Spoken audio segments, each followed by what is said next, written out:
கொடுத்து என்ன பண்ணுறதுன்னு கேட்டு அமைதிப்படுத்திக் கொள்ளுமாறு அன்போடு வேண்டுகின்றோம்.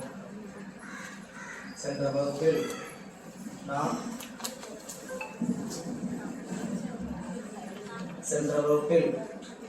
18வது பாடல் வரை நிறைவு செய்திருந்தோம்.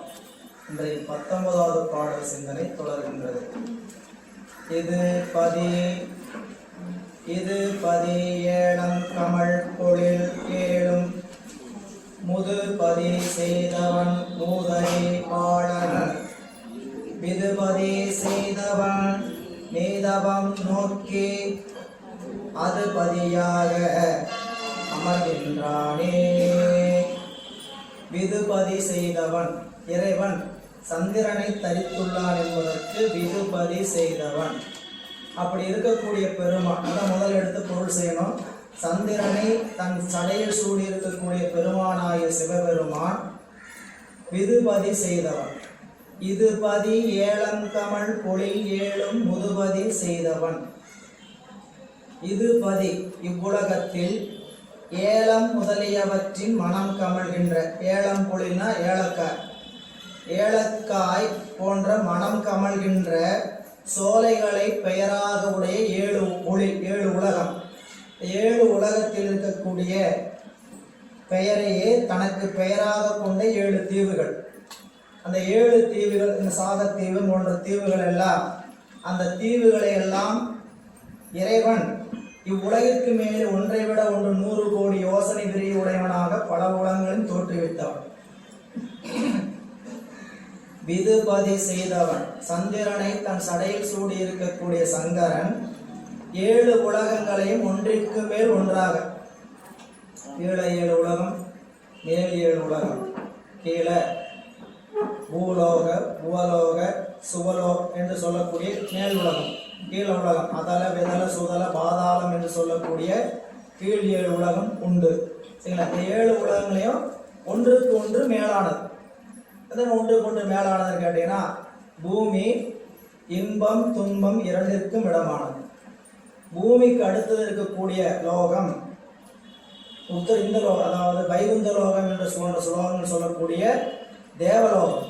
இந்த தேவலோகம் என்ன எப்படிப்பட்டது? இன்பமும் துன்பமும் கலந்திருக்க பூமியை காட்டிலும் துன்பம் குறைந்தும் இன்பம் மிகுந்து இருக்கும். அடுத்த லோகம் போக போக துன்பம் என்பது இல்லாமல் இன்பம் மட்டுமே இருக்கக்கூடிய உலகமாக கடந்து நிற்பது. கீழே பூமிக்கு கீழே போற உலகம் பார்த்தீங்கன்னா, இந்த இன்ப துன்பத்தை கடந்து அடுத்த துன்பம் எப்படி இருக்கும்? குறைவா இருக்கும். அடுத்த உலகத்துல அதல லோகம்னா அடுத்த 2வது உலகம்.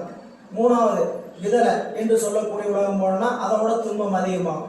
7வது உலகம் சொல்லக்கூடிய பாதாளத்துக்கு போனோம்னா துன்பம் மட்டுமே இருக்கும். மேலே 7வது உலகத்துல இன்பம் மட்டுமே இருக்கும், கீழே 7வது உலகத்துல துன்பம் மட்டுமே இருக்கும். இப்படி ஒன்றுக்கு ஒன்று உயர்வாக படைத்து கொடுத்திருக்கக்கூடியவன் சிவபெருமான். அப்படிப்பட்டவன் அதை செய்வதற்கு அவனுடைய அறிவு மூதறிவாளன். அவன் எப்படிப்பட்ட அறிவை உடையவன்? எல்லாவற்றையும் படைத்தும் காத்தும் அழித்தும் அந்த 5 தொழில் செய்வதற்கு அவனிடத்தில் என்ன வேண்டும்? பேரறிவும் பேராற்றலும் வேணும். இந்த பேரறிவும் பேராற்றலும் இருக்கிறதுனால தான் இறைவன் அப்படி அவனால செய்ய முடிகிறது. நம்ம இப்போ ஒரு வேலையை ஒரு தொழில் செய்கிறோம்னா நமக்கு அறிவு அவ்வளோதான் இருக்கு. ஒருத்தரே பல தொழில் செய்கிறார் அப்படின்னா அவருக்கு அறிவு ஆற்றல் அதிகமாக இருக்கிறதுனால தான் செய்கிறார். நம்மளால ஒரு தொழிலையே சிறக்க முடியல. என்ன காரணம்? நம்மளுடைய கெப்பாசிட்டி அவ்வளவுதான். புரியல? உயர பறந்தாலும் ஊருக்குருவி பருந்தாகும். இல்லை, அதுக்கு தான் சொல்லுவாங்க, எப்பயுமே நம்ம இழிவா பேசுறவங்களை விட உயர்ந்து காட்ட வேண்டும் என்பது பெரியோர்கள் சொல்லுவார். அவர்களிடத்தில் சண்டை போட்டுட்டு இருக்கக்கூடாது. அதுக்கு ஒரு கதை சொல்லுவாங்க. பருந்து தன்னுடைய தலைமையில உட்காந்துட்டு காக்கா கொட்டிக்கொண்டே இருக்கும். அது இருக்கக்கூடிய கிருமிகளை பூச்சிகள்லாம் சாப்பிட்றதுக்காக பருந்தோட தலையை உட்காந்து என்ன பண்ணுங்க, கொட்டிக்கிட்டே இருக்கும். பருந்து என்ன பண்ணும்? அதை விரட்டுறதுக்கெல்லாம் முயற்சி பண்ணாமல் மேலே பறக்க ஆரம்பிக்கும். மேலே பறக்க காக்காவுக்கு அதனுடைய ஆக்சிஜன் பிராணவாயு கிடைக்காம தன்னை போல கீழே இறங்கிடும். இது உலகில் நம்மளை பார்த்து நம்ம வளர்றோம் அப்படிங்கிறப்ப பெரிய ஆளாக இருக்கிற நினைப்பெல்லாம் இருக்கிறவங்க என்ன நினைப்பாங்க, எதையாவது பழி ஏளனம் சொல்லிக்கொண்டே இருப்பாங்க. அந்த பழி ஏளனத்துக்கெல்லாம் அறிவை இடம் கொடுக்காம அவங்க சொன்ன இடத்த விட்டு அதுக்கு அடுத்த இடத்துக்கு போனோம்னா அவங்க பேசுகிற இடத்துல நாம் இருக்க மாட்டோம். அவங்க வேற ஆளுங்க பேச ஆரம்பிச்சிருவாங்க. அவரை என்ன இனிமேல் பேசி ஒன்றும் பண்ண முடியாதுப்பா, அவ்வளோ ஒரு இடத்துக்கு மேலே போயிட்டார், இனி நம்ம வேற யாராவது கிடைக்கிறாங்களா பேசுறதுன்னு என்ன பண்ணுவாங்க கேட்டீங்கன்னா பேசுவாங்க.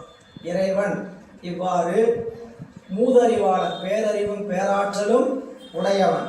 அது மட்டுமல்ல, மெய்த்தவம் நோக்கி அதுபதியாக அமருகின்றான். இறைவன் யாருடைய அறிவை இடமாக கொண்டு கொள்கிறான், எங்கே அமர்கிறான் என்று சொல்லும் பொழுது, யார் தவத்தை சிறப்பாக செய்கிறாங்களோ அவங்களுடைய அறிவை இடமாக கொண்டு இறைவன் அமர்கிறான். இறைவன் தன்னை நோக்கி செய்யும் மெய்த்தவத்தை கண்டு அத்தவத்தையே தனக்கு இடமாக விரும்பி அமர்கிறான். அதான் அந்த இடம். மெய்த்தவம் நோக்கி அது பதியாக அமர்கின்றானே. தவம் செய்கின்றவருடைய அறிவிலை இறைவன் விளங்கி தோன்றுவான். அமருகின்றான்னா இறைவன் அந்த இடத்துல விளங்கி தோன்றுவான். தவமுடையார்க்கே தவம் செய்வார் தம் கருமம் செய்வார், மற்றெல்லாம் அவம் செய்வார் ஆசையுள் பட்டு.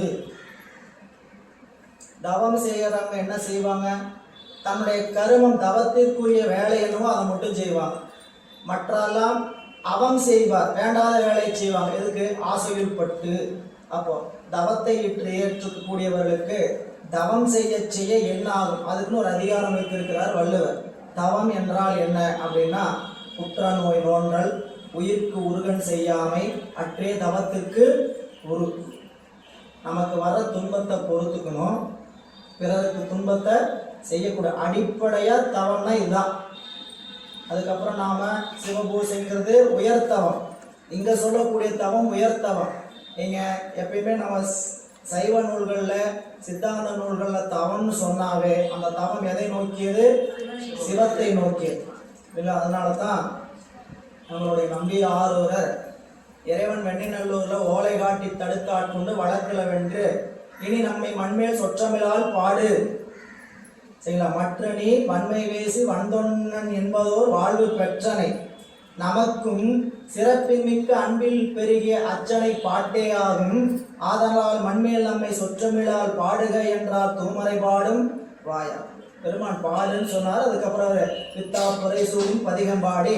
இனி இறைவனுடைய கட்டளை என்ன? ஒவ்வொரு தளத்துக்கும் சென்று பாடம், அவரை பாடி பரவுவதுதான் அவருடைய தொழில். இறைவன் அவருக்கு விதித்த கட்டளை அதுதான். சரிங்களா? இரண்டாவது திருத்தலத்துக்கு போறார், திருத்துறையூர். திருத்துறையூர்ல போய் பெருமானே உங்களை பாட வேண்டும், பரவ வேண்டும், அதற்குரிய தவநெறியை எனக்கு தாருங்கள் கேட்டார்.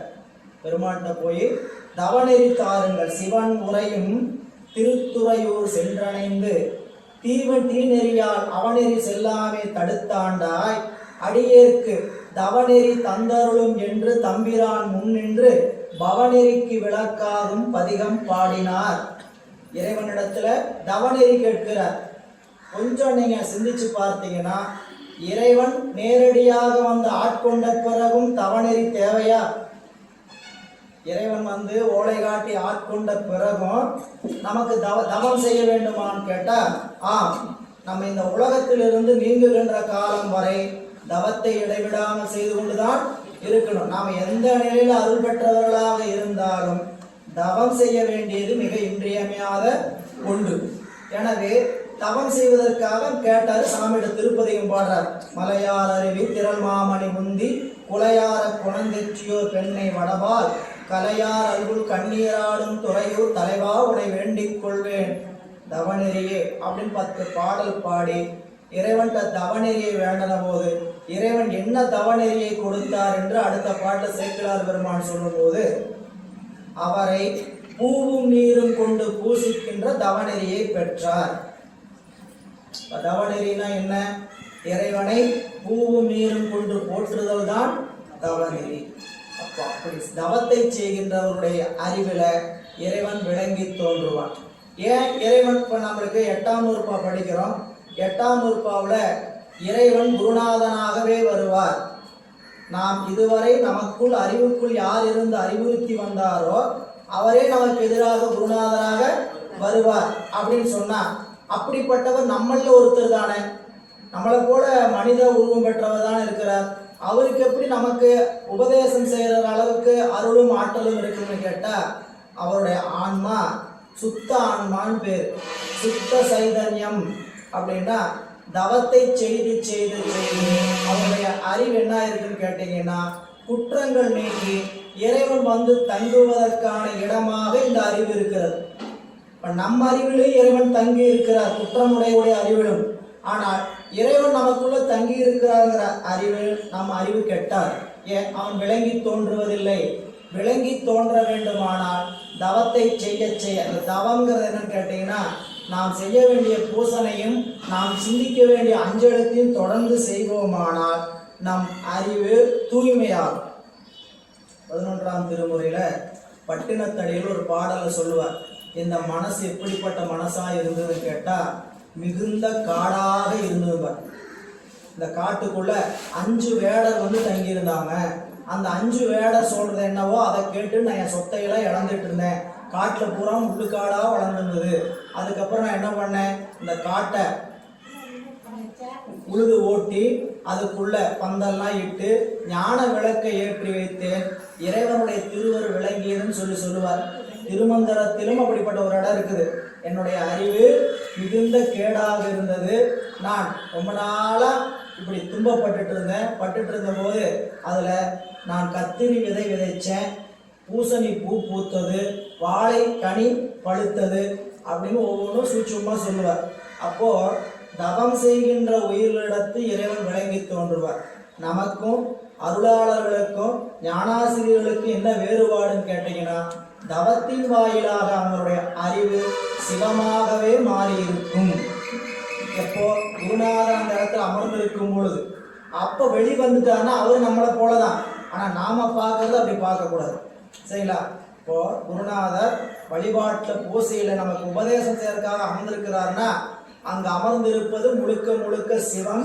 சிவம் அங்கு முழுமையா விளங்கி தோன்றும். அங்கிருந்து எழுந்து வந்தார்னா அவர் இயல்பு நிலைக்கு திரும்புவார். அவர் இயல்பு நிலைக்கு திரும்பினாலும் நாம் அவர் என்னவா நினைச்சிடக்கூடாது. அவர் இயல்பு நிலைக்கு இதெல்லாம் தெரிஞ்சுக்கிறதுக்காக சொல்றது.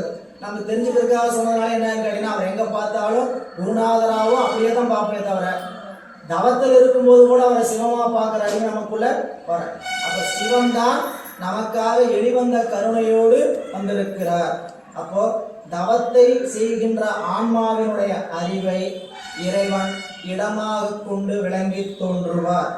பாடலுடைய கருத்து அதான். எனவே அவனுடைய அருளை பெறுவதற்கு அத்தவமே செயற்பாளது எனது அதை தோற்றுவாய் செய்ய. அப்ப அவனை பெறணும்னா என்ன செய்யணும்?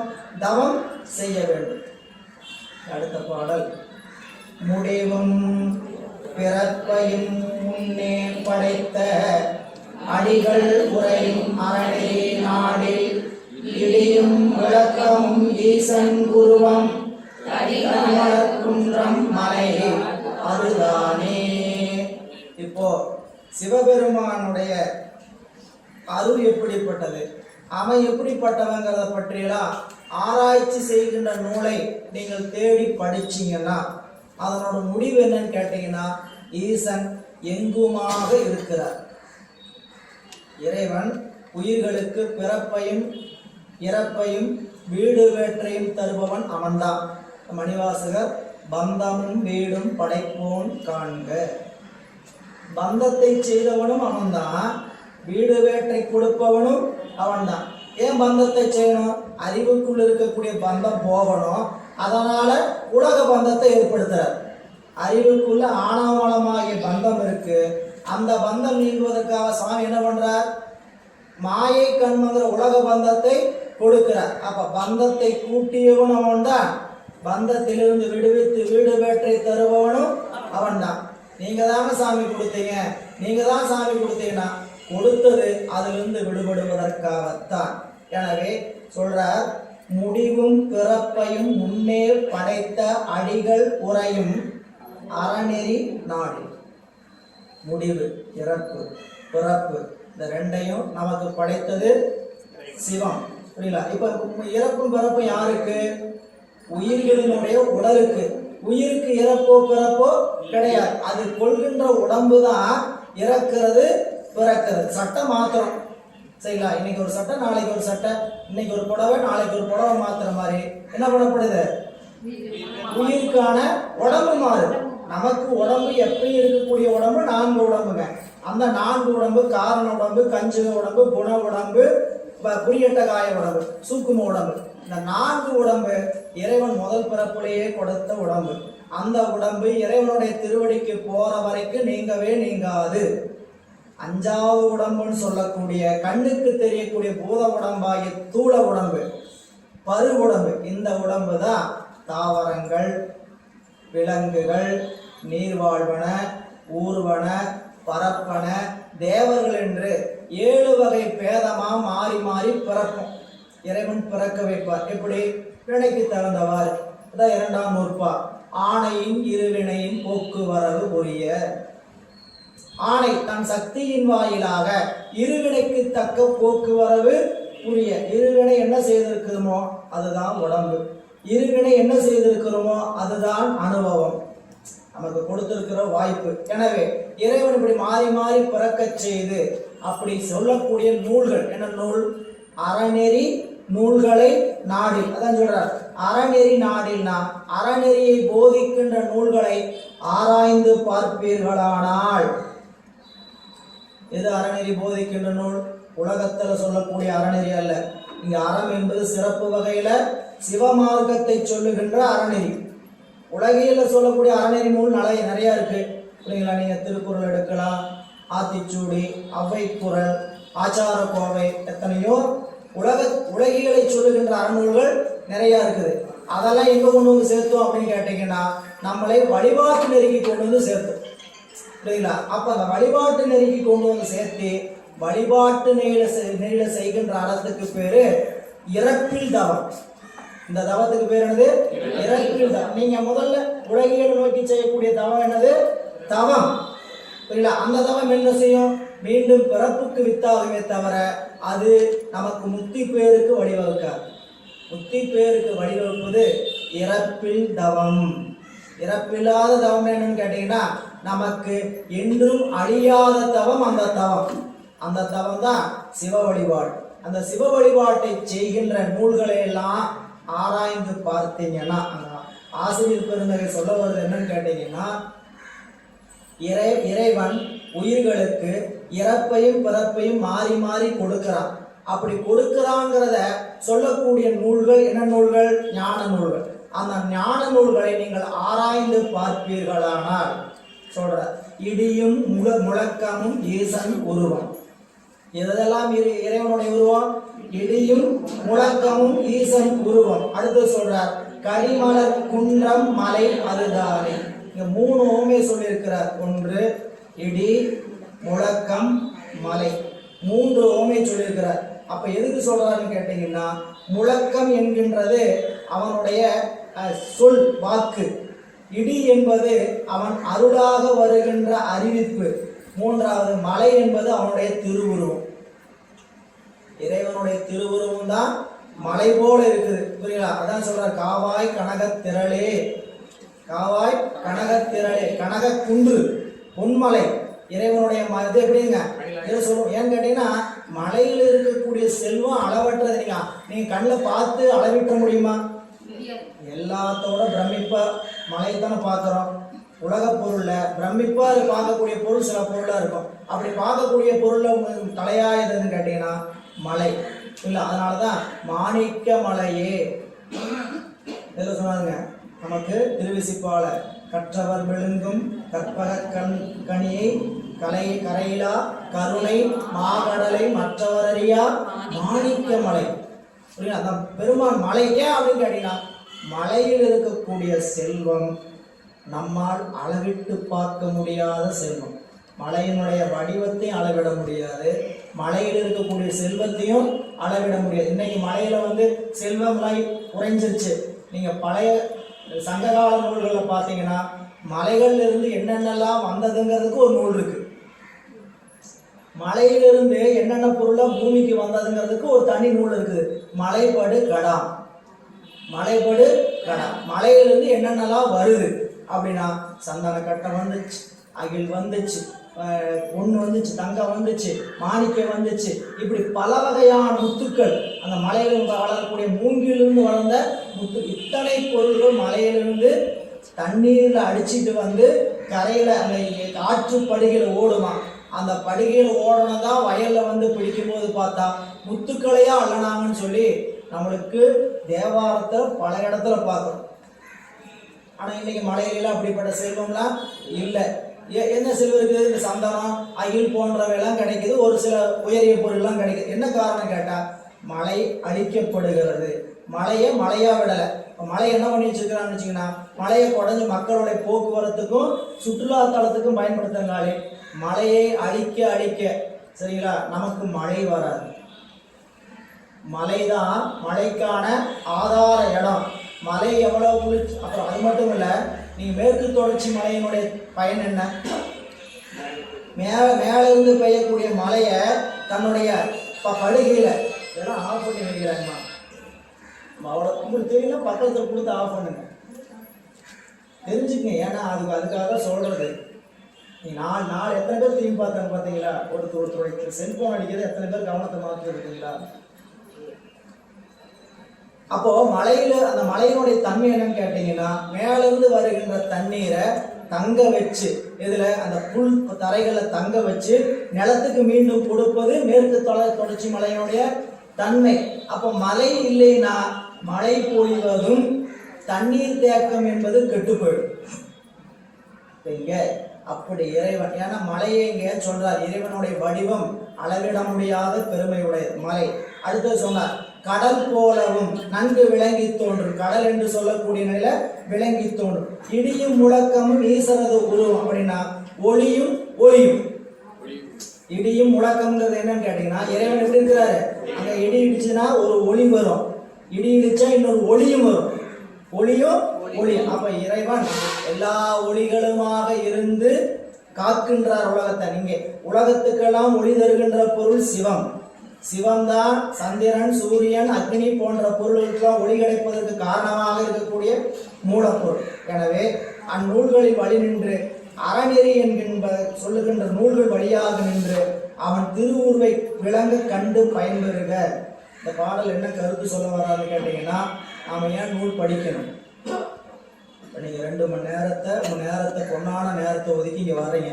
இந்த நூலை படிக்க வேண்டிய அவசியம் என்னன்னா, இந்த நூல்கள் வாயிலாக அவனை பற்றி அறிந்து கொண்டு அவனுடைய அருள்ல அடங்கி நிற்கணும். நூல் படிக்க வேண்டிய அவசியம் ஒன்னே ஒண்ணுதான், அவனுடைய அருளை அறிந்து கொண்டு அந்த அருளில் அடங்கி நிற்பது. இறைவனை பத்தி தெரிஞ்சுக்கிறோம். இந்த இறைவனை பத்தி தெரிஞ்சுக்கிட்டதால் நாம் என்ன பண்றோம்? அவன்கிட்ட அறிவு அடங்கி நிற்கணும். அது அடங்கி நிற்பதற்கு என்ன செய்யணும்னு கேட்டா, நமக்கு பெரியோர்கள் காட்டிய வழியில பூசித்து நிற்பது. சரிங்களா? அதான் இந்த பாடலுடைய கருத்து. வானப்பெரும் கொண்டல் மால் அயன் வானவர் பூணப்பிறவி ஒழிக்கும் ஒருவனை காண களிர் கதற இழந்த எங்கோனை புகழுமின் கூடலும் ஆமே. இறைவனை இந்த பாடல்ல அவனை பெரும் கொண்டல்கிறார், மேகம்னு சொல்லி சொல்றார். வானப்பெரும் கொண்டல், கொண்டல் என்பது என்னங்க? மேகம்.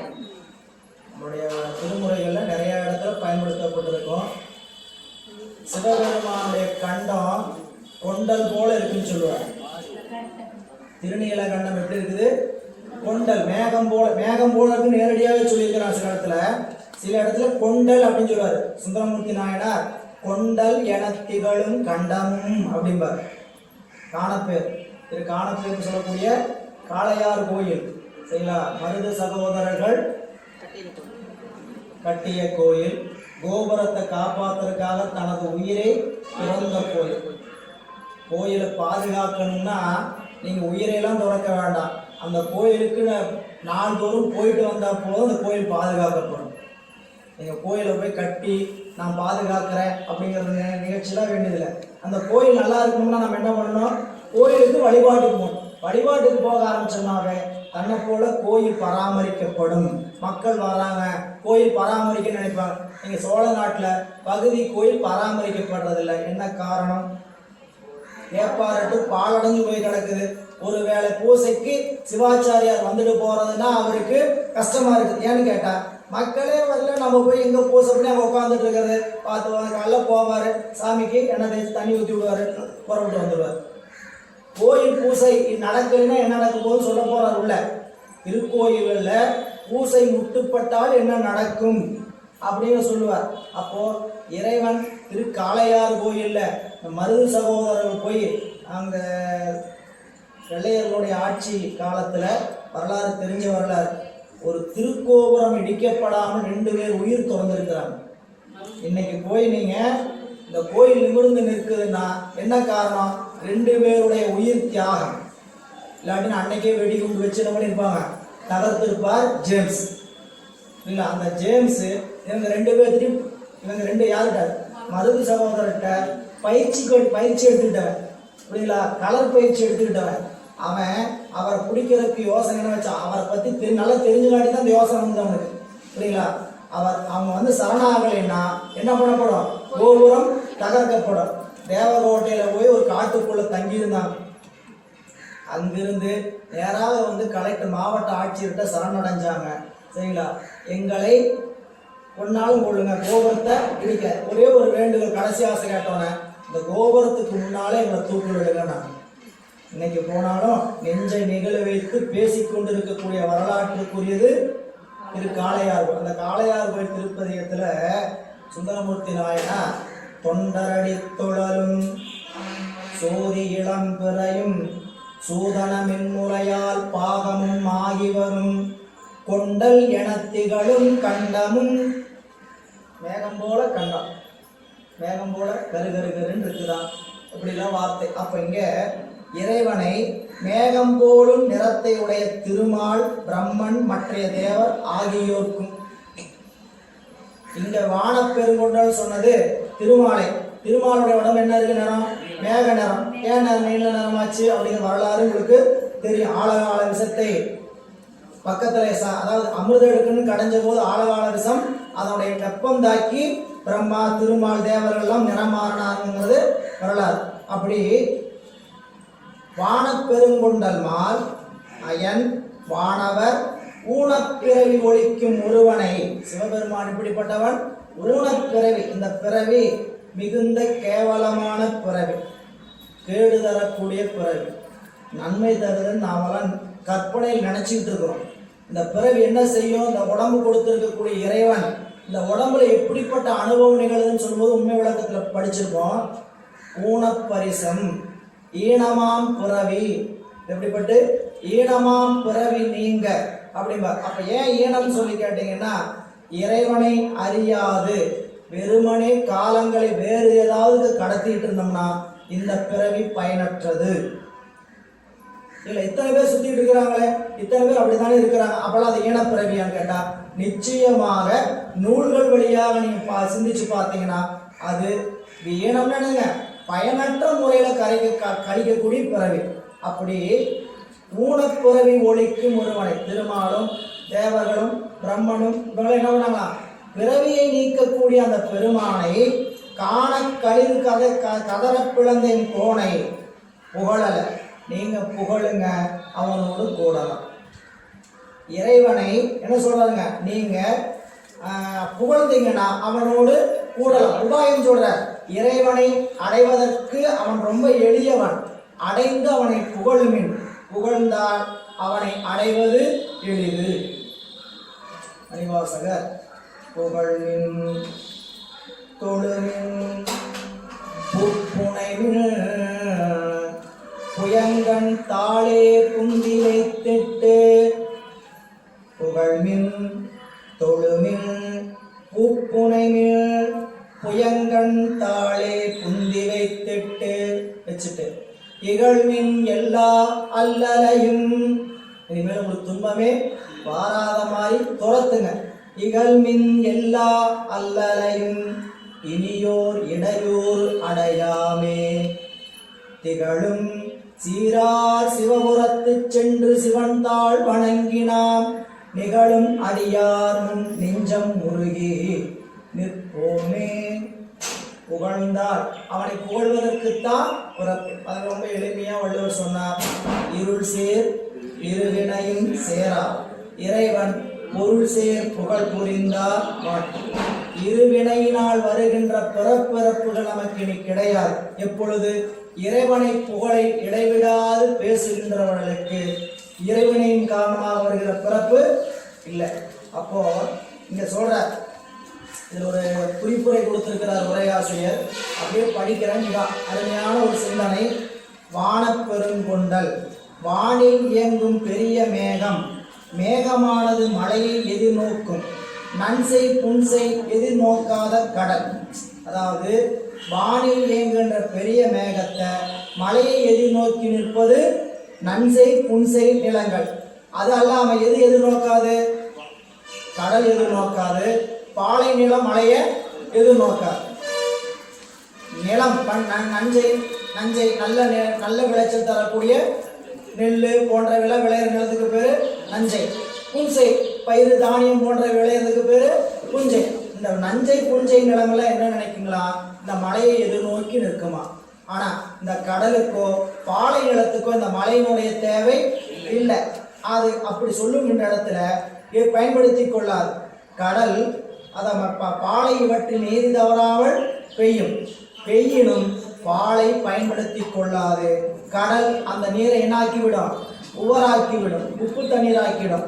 அதுவே இந்த உழவு நிலம் என்ன பண்ணுன்னு கேட்டீங்கன்னா ஏற்று உணவாயும் நீராயும் உதவும்.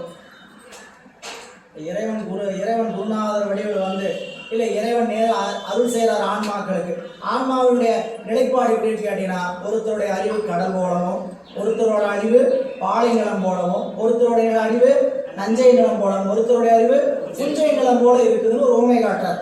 அப்படி உதவும். அதுபோல எதிர்நோக்கும் அன்பர் உள்ளத்தும் எதிர்நோக்கா அன்பர் உள்ளத்தும் இறைவன் ஒப்பவிற்றிருந்த ஆன்மா என்ற பொதுமையில் அருள் வழங்குவார்.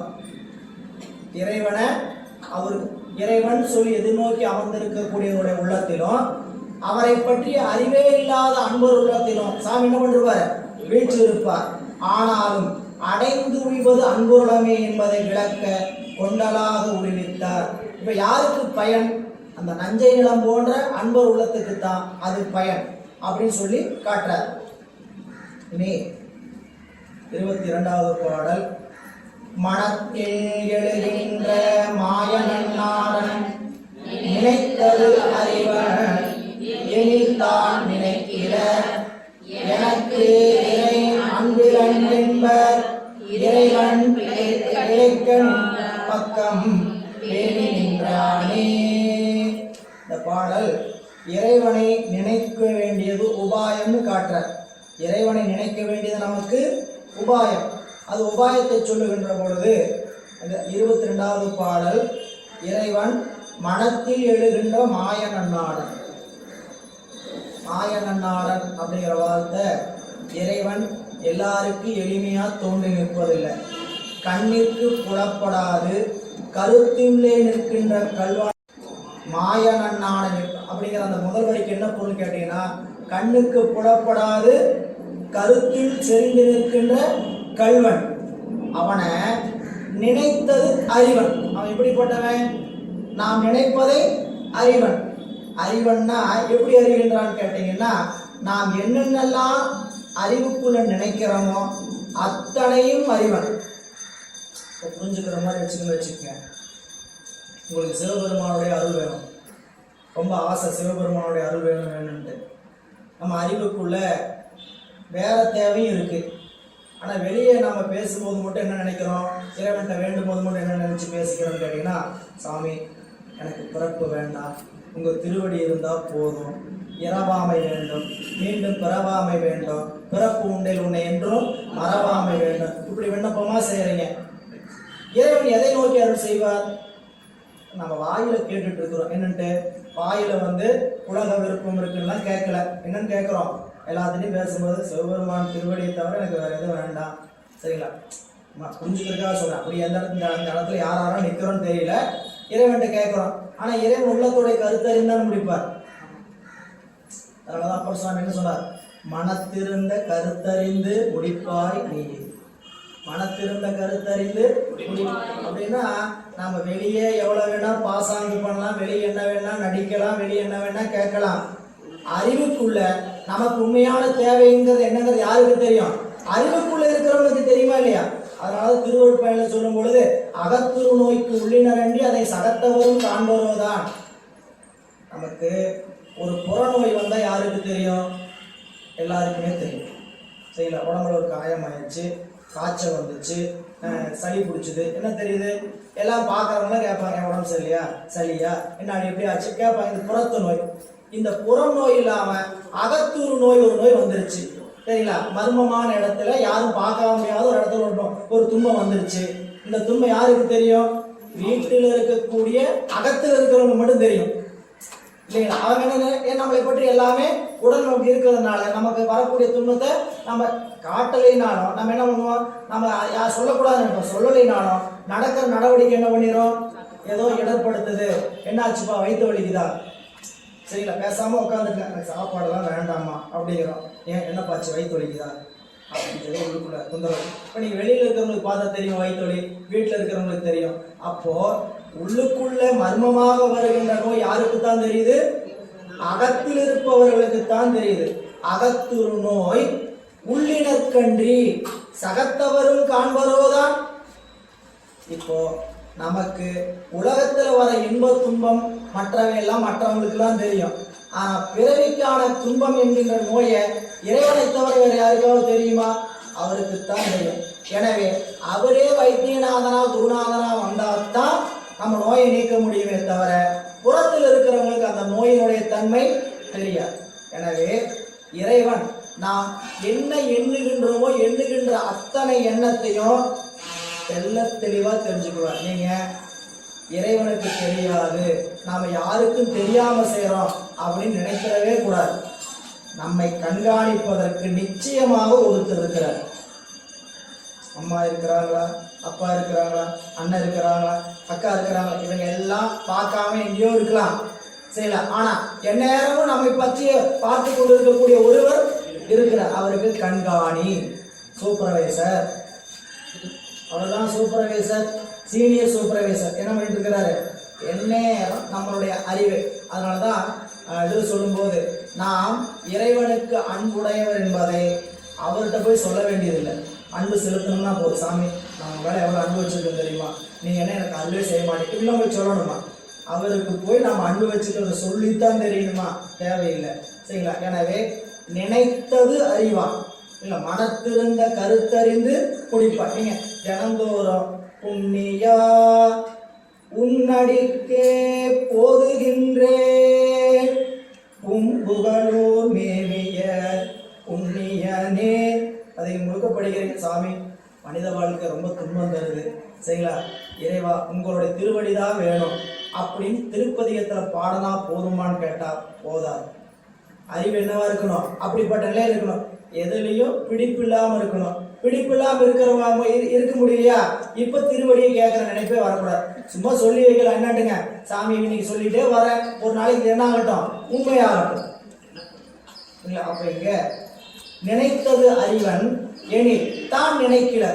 சாமிகிட்ட இப்படி இறைவன் நமக்கு என்ன நாம நினைக்கிறோமோ அதை எல்லாரும் அவர் அறிஞ்சு வச்சிருக்கிறார். அப்படி தெரிஞ்சோம் இறைவனை யாரும் உள்ளத்துல நினைக்கிறவன் கிடையாது. நினைக்காம என்ன சொல்றாங்களா? சிவபெருமான் எனக்கு அருளே செய்ய மாட்டேங்கிறாரு, சிவபெருமான் எனக்கு அருளே செய்ய மாட்டேங்குது. எப்போ அவனை நினைக்காமையே அருள் செய்யவில்லை என்று வருந்துகிறான். அதான் மூணாவது வரி. எனக்கு இறை அன்பிலன் என்பர். சிவபெருமானை என்ன சொல்லுவாரு? எனக்கு அன்பு இல்லை, அவருக்கு எனக்கு அருள் செய்ய. நீங்க என்ன சொல்லுவீங்க?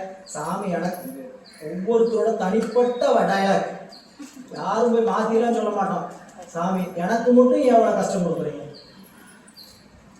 ஒவ்வொருத்தருக்கும் நாம போய் பெருமாண்ட சாமிகிட்ட வேண்டது என்ன? எனக்கு மட்டும் எவ்வளவு துன்பம். எல்லாரும் நல்லா தான் இருக்கிறாங்க, அவங்க இடத்துல வந்து பார்த்தா தான் தெரியும். அவங்க துன்பப்படுறது நம்ம நினைப்போம். நாட்டோடைய பிரதமர், அவருக்கு நரேந்திர மோடிக்கு ஒரு துன்பமே, அவருக்கு என்னங்க ஜம்முன்னு உட்காந்து நாட்டோட பிரதமர் நினைப்போம். அவருக்கு எத்தனை ப்ரெஷர் இருக்கு நீங்க நினைச்சு பாருங்க. அவருக்கு இல்லாத செல்வம், அவருக்கு இல்லாத உயர்ந்த பதவி எல்லாமே இருக்கு. அங்க நிம்மதியா உட்கார முடியுமான்னு கேட்டா முடியாது. புரியல? அங்கே நாட்டில் வரியை போட்டு வச்சுருக்கிறாங்க. சரிங்களா? நம்ம நாட்டு மக்களுக்கு எதாச்சும் ஒவ்வொரு நாளும் ஒவ்வொரு வகையான பிரஷர் வந்துட்டு தான் இருக்குது. நாம் நினைக்கிறோம் அவங்களுக்கு துன்பம் இல்லைன்ட்டு. துன்பம் இல்லாமல் உயிர்கள் இல்லவே இல்லை. பிறப்புன்னு எடுத்தோம்னா அது என்ன இருக்கும்? பிறப்புன்னு எடுத்தோம்னா துன்பம். அப்போ துன்பம் வரக்கூடாதுன்னு அடுத்த வாய்ப்பு என்ன? பிறப்பு எடுக்காம இருக்கும். துன்பம் வரக்கூடாதுன்னு அடுத்த வாய்ப்பு பிறப்பு எடுத்தா துன்பம் நிச்சயம். துன்பம் வரக்கூடாதுன்னு நினைச்சீங்கன்னா என்ன நினைக்கணும்? இனிமேல் பிறப்பு வேண்டாம் அப்படின்னு என்னைக்கு அறிவு வருதோ அன்னைக்கு சாமி ஆமா உண்மையிலேயே பிறப்புக்கு அஞ்சலாம், பிறப்புக்கு பயப்படலாம், இவனுக்கு என்ன பண்ணலாம்? அக்கௌண்ட் இனிமேல் ஃப்ரெஷ்ஷாக ஓப்பன் பண்ணி எழுதுவோம். அது வரைக்கும் நோட்டில் எல்லாம் மாற்றி மாற்றி வினையை போடுறதுக்கு தான் நினச்சிருப்பார். எப்போ பிறப்பை நீக்கணும்னு முடிவு பண்ணிட்டாரோ அப்போ என்ன பண்ணிடுவாங்க? ஃபைலை டேபிள் மேலே எடுத்து வச்சுருவார்.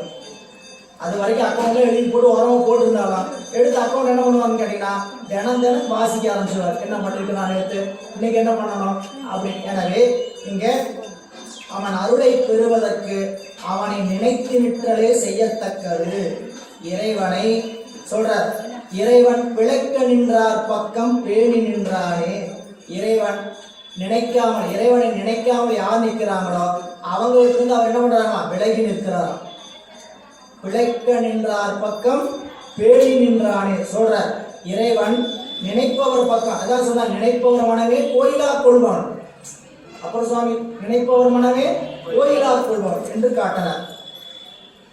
வல்லவன் வன்னிக்கு இறை இடை வாரணம் நிற்பித்த ஈசனை என வேண்டா இறையவரம் முதல் அள்ளும் பகலும் அருளுகின்றானே.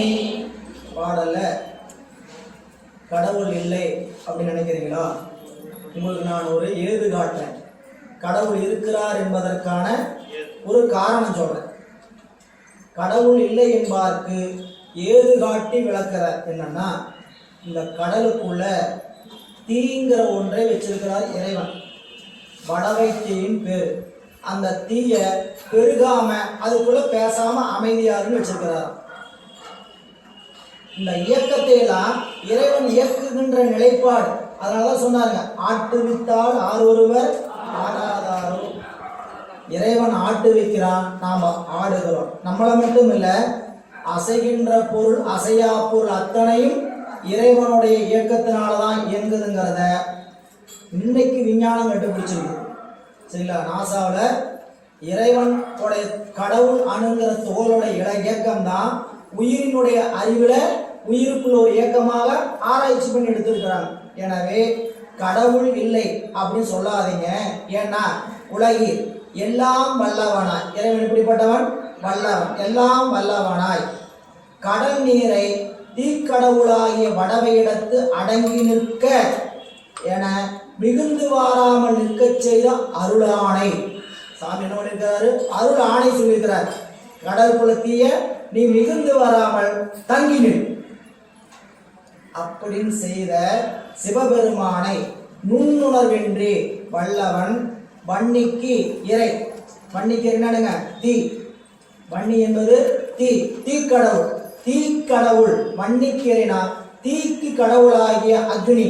அக்னி என்று சொல்லுவோம். ஏன்னா அக்னி பச்சக அக்னி, சாது அக்னி, ஜாதராக்னி, பிருகாக்னி, தோசாக்னின்னு சொல்லி அக்னியே பல வகை இருக்கு. நீங்க அந்த வேள்வி குண்டம் போடுறப்ப எல்லாம் பார்த்தீங்கன்னா பல வடிவத்தில் போடுவாங்க. வட்டம், சதுரம், முக்கோணம், அரைச்சந்திரன் அப்படி போடுவாங்க. இதற்கெல்லாம் என்ன காரணம் கேட்டீங்கன்னா அந்தந்த தீக்கடவுளுக்கு அங்கங்க வழிபாடு செய்யக்கூடிய நிலை.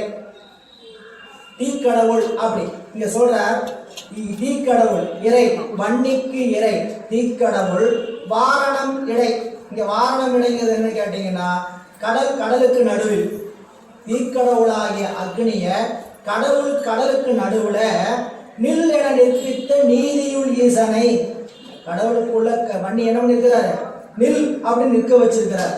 அப்படி நிற்க வைத்த ஈசனை சிவபெருமானை நுண்ணுணர்வின்றி இல்லை என கூறி பிணங்குதல் வேண்டாம். அவனை இல்லை என்று சொல்ல வேண்டாம். இறையவர் தம் முதல் அள்ளும் பகலும் அருளுகின்றானே. இறைவன் எல்லா உயிர்களுக்கும் அயன் மான் முதலிய கடவுள் முதல்வனாய் நின்று எப்பொழுதும் உயிர்களுக்கு நலம் புரிந்து வருகின்றான். அப்ப என்னன்னு கேட்டீங்கன்னா இந்த உலகம் ஒருவனது ஆணை வழி நடக்கிறது. இறைவனுடைய ஆணை வழி இரண்டாம் நூற்பாவத்தை இங்க பாட்டுல ஒரு பகுதியை சொல்லியிருக்கிறார். இந்த உலகம் எப்படி இயங்குது? இறைவனுடைய ஆணை வழி நிகழ்கிறது. அதனாலதான் ஆணையின் நீக்கமின்றி நிற்கும் அன்றே. முதல்ல சொன்ன ஆணை வேறு, 2 ஆணை ஒண்ணுதான். ஆனா பொருத்தும் போது நீங்க நூற்பாடு கேட்டீங்கன்னா அவையே தானேயாய் இருவினையின் போக்குவரவு உரிய ஆணையின் நீக்கமின்றி நிற்கும் அன்றே. 2ஆம் நூற்பா. 2ஆம் நூற்பாவினுடைய கருத்து பொருள் என்ன? புனருற்பவம் வருமாறு உணர்த்துதல் முதலிற்று.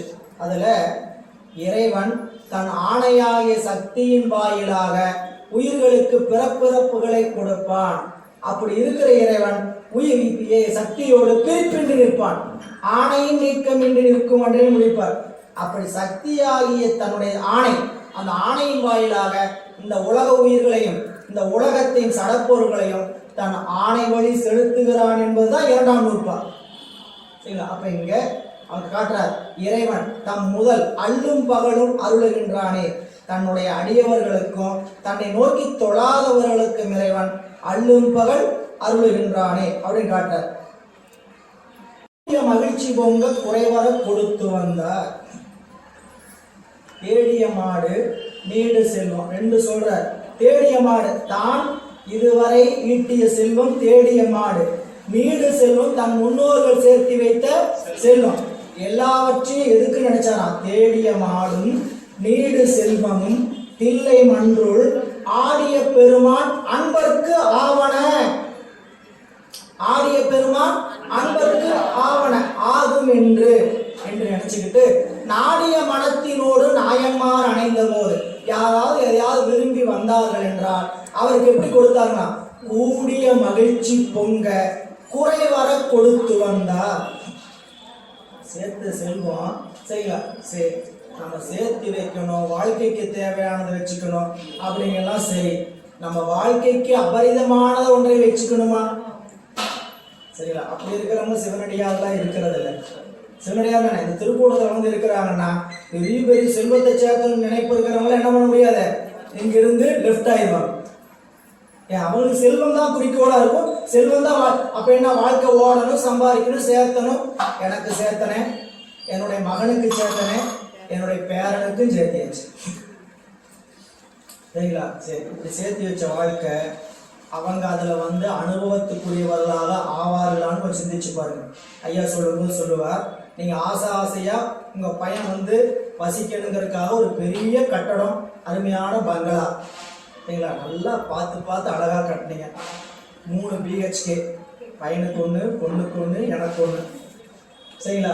பார்த்து கட்டிட்டீங்க. இப்போ கட்டி வாழ்த்து கடனுடன் வாங்கி கட்டி நீங்கள் கட்டின கடனை வாங்கி அதை கட்டுறதுக்குள்ள வயது 65-70 ஆயிடுச்சு. சரிங்களா?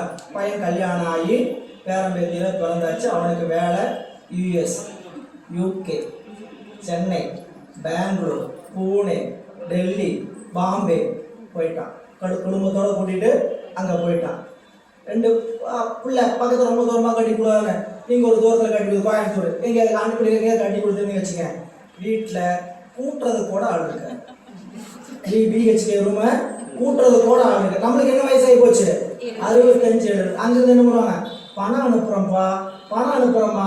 அனுப்ப என்ன பண்ண, வேலைக்காரன் வச்சுக்க வேண்டியதான், வீட்டை போட்ட வேண்டியதான், சமைச்சு போகிறதுக்கு சாப்பிட வேண்டியதான். அம்மா வலிக்குது, ஐயோ வலிக்குதுன்னா பக்கத்துல இருந்து பார்க்கறதுக்கு ஆள் இருக்காரு. இதுக்குத்தான் ஓடி உழைச்சு சேர்த்தி. இது என்ன, வாழ்க்கையோட கடமை. சரிங்களா? புரிஞ்சுக்கிறதுக்காக சொல்கிறேன், யாரும் தவறாக நினச்சிக்காதீங்க. 4 அடியார்களையும் 4 நல்ல உள்ளங்களையும் சுற்றி சேர்த்து வச்சிருந்தீங்க இந்த பணத்தினாலும் வச்சுக்கோங்க. புரியுங்களா? வலிக்குதுன்னு சொல்லும்போது கூட்டிட்டு மருத்துவமனை கூட்டிட்டு போறதுக்காக இருப்பாங்க பக்கத்தில் அடியார்கள். சரிங்களா? நீங்கள் அவங்களுக்கு நீங்கள் போய் செல்வமெல்லாம் கொடுக்க வேண்டாம். சரிங்களா? நல்ல அன்பர்கள்லாம் பழக்க வழக்கங்கள்ல இப்போ நம்ம வீட்டில எல்லாம் பழைய காலில் நம்ம அம்மா அப்பாவுடைய காலத்தை வச்சுக்கங்க. பழைய காலம் ரொம்பலாம் போக வேண்டாம். எதை செஞ்சாலும் பக்கத்து வீட்டுக்கு கொடுப்பாங்க. சரிங்களா?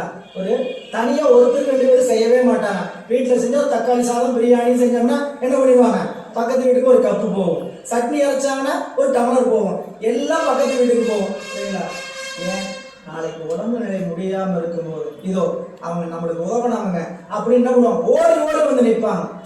புரியல? நீங்க பார்த்து பார்த்து வளர்த்த பயணம் இல்லையும் எங்கேயாவது அவங்க வரக்கூடாதுன்னு அவங்களுக்கு என்ன இல்லை, அவங்களுடைய வாழ்க்கை சூழல் அப்படி இருக்கு. நீங்க 4 சிவனடியார்களையும் 4 நல்ல உள்ளங்களையும் சம்பாதிச்சு வச்சிருந்தீங்கன்னா அந்த செல்வத்தை கொண்டு நாம் துன்பப்படுகிற காலத்துல வந்து பக்கத்தில் நிற்பார்கள். பக்கத்தில் நிற்கிறதுக்கு ஆள் இல்லைங்கிறத இப்ப பிரச்சனையே. புரியுங்களா? யாரும் இல்லையோ, உடம்பு சரியில்லை, கேட்கற கூட ஆள் இல்லைன்னு ஒரு நிலை வந்துச்சுன்னு வச்சுக்க, ரொம்ப வருத்தமா இருக்கு. நீங்க சேர்த்த செல்வனா என்ன ஆக போகுது? சரிங்களா? பார்த்து பார்த்து வீட்டை பார்த்துட்டு இருந்தாப்பா நல்லதான் நடக்க போகுது. யாரும் வந்து என்ன உடம்புக்குன்னு கேட்கறதுக்கு ஆளுலேயே பக்கத்துல வந்து நினைக்கும் போதுதான் நாம் எவ்வளவு காலம் வாழ்ந்த வாழ்க்கை வீணா போச்சு. சொல்லும்போது சொல்லுவார், நீங்க இந்த ஒருவர் எப்படி வாழ்ந்திருக்கிறாருங்கிறது அவருடைய இறுதி ஊர்வலத்துல தெரியும் சொல்லுவாங்க. வாழ்ந்த வாழ்க்கை எங்க தெரியும்? இறுதி ஊர்வலத்துல தெரியும். ஏன்னா எண்ணத்தை வச்சுட்டு போயிருக்கிறார் மிச்சுங்கிறதுக்கு அது அடையாளம்ன்றார். பெருமைக்கும் ஏனை சிறுமைக்கும் தத்தம் கருமமே கட்டளை. கூட்டம் நிறைய வந்துச்சு, நிறைய பேர் காட்டுக்கு வந்தாங்க, காட்டு வரைக்கும் வீட்டில் வந்தாங்க நிறைய பேர். அப்படின்னா என்ன, சுத்தியும் நல்ல உணர்வோட 4 பேர் நல்ல மனுஷனா வாழ்ந்துருக்கிறாங்க. 10 பேர் 20 பேர் கூட இல்லைங்க எடுக்கிறது அப்படின்னு. அங்கே வந்த 10 20 பேர் 30 பேர்த்துல ஒருத்தர் பேசியிருப்பான், நீ வாழ்ந்த நீ பண்ணனதுக்கெல்லாம் வேணும்டா, உனக்கு வேணும். இப்படி ஒரு வாழ்க்கையை வாழ்ந்துட்டு மிச்சம் வச்சுட்டு போறக்கா இந்த வாழ்க்கைக்குள்ள வந்திருக்கிறோம். சிந்திச்சு பாருங்க. யாருக்கும் நன்மை செய்ய வேண்டாம், யாருக்கும் கெடுதல் செய்யாமையாவது இருக்கலாம், தீமை செய்யாமல் இருக்கலாம். இப்படிப்பட்ட அறிவை வளர்த்துக்க முடியுமான்னு கேட்டா, வளர்த்து கொண்டால் 4 பேர் நல்லா நம்ம பக்கத்தில் இருப்பாங்க. சரிங்களா? இப்ப செல்வம் என்பதை கண்டு ஒருத்தர் வர்றாங்கன்னா அவங்க நம்மளுக்கு உறவா தேவையில்லை. சரிங்களா? நம்ம பணம் கொடுக்குறோம், நம்ம நல்லா கவனிக்கிறோம், நம்மகிட்ட பழகிறாங்க, அப்படிப்பட்டவங்க இல்லை. நம்ம 4 நண்பர்களை நல்ல உறவுகளாக நல்ல அடியார். அதனால தாங்க இந்த சிவனடியார்னதுங்க ஏன் உறவா இருக்கணும்னு கேட்டீங்கன்னா, செல்வத்தை கண்டு மயங்கி இவங்க நிற்க மாட்டாங்க, செல்வத்துக்காக ஒருத்தர் வந்து பழக மாட்டாங்க. புரியல? அப்படி பழகிறவங்க, அப்படிப்பட்ட நினைப்புடையவங்க இந்த இடத்துல இருக்க மாட்டாங்க.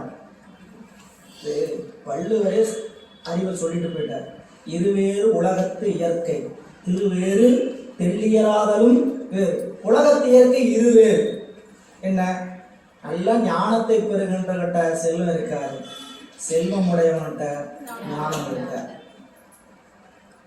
அப்போ 4 நல்ல உள்ள, அதனாலதான் பட்டினத்தடியில் ரொம்ப வருத்தப்பட்டு பாடுறார், பிறக்கும் பொழுது கொடு வந்தது எதுவும் இல்லை. பிறக்கும் போது கொடு வந்த, ரொம்ப எளிமையா தான் இருக்குது, பொருள் சொல்லணுமா? பிறக்கும் போது கொடு வந்தது எதுவும் இல்லை, மண்மேல் பிறந்து இறக்கும் போது கொடு போவதும் இல்லை. இடையில் குறிக்கும் இச்செல்வம் சிவன் தந்ததென்று அறியாமல் இறக்கும். இடையில் குறிக்கும் இச்செல்வம் சிவன் தந்தது என்று அறியாமல் இறக்கும். குலாமருக்கு என் சொல்வேன் கச்சி ஏகம்பனே.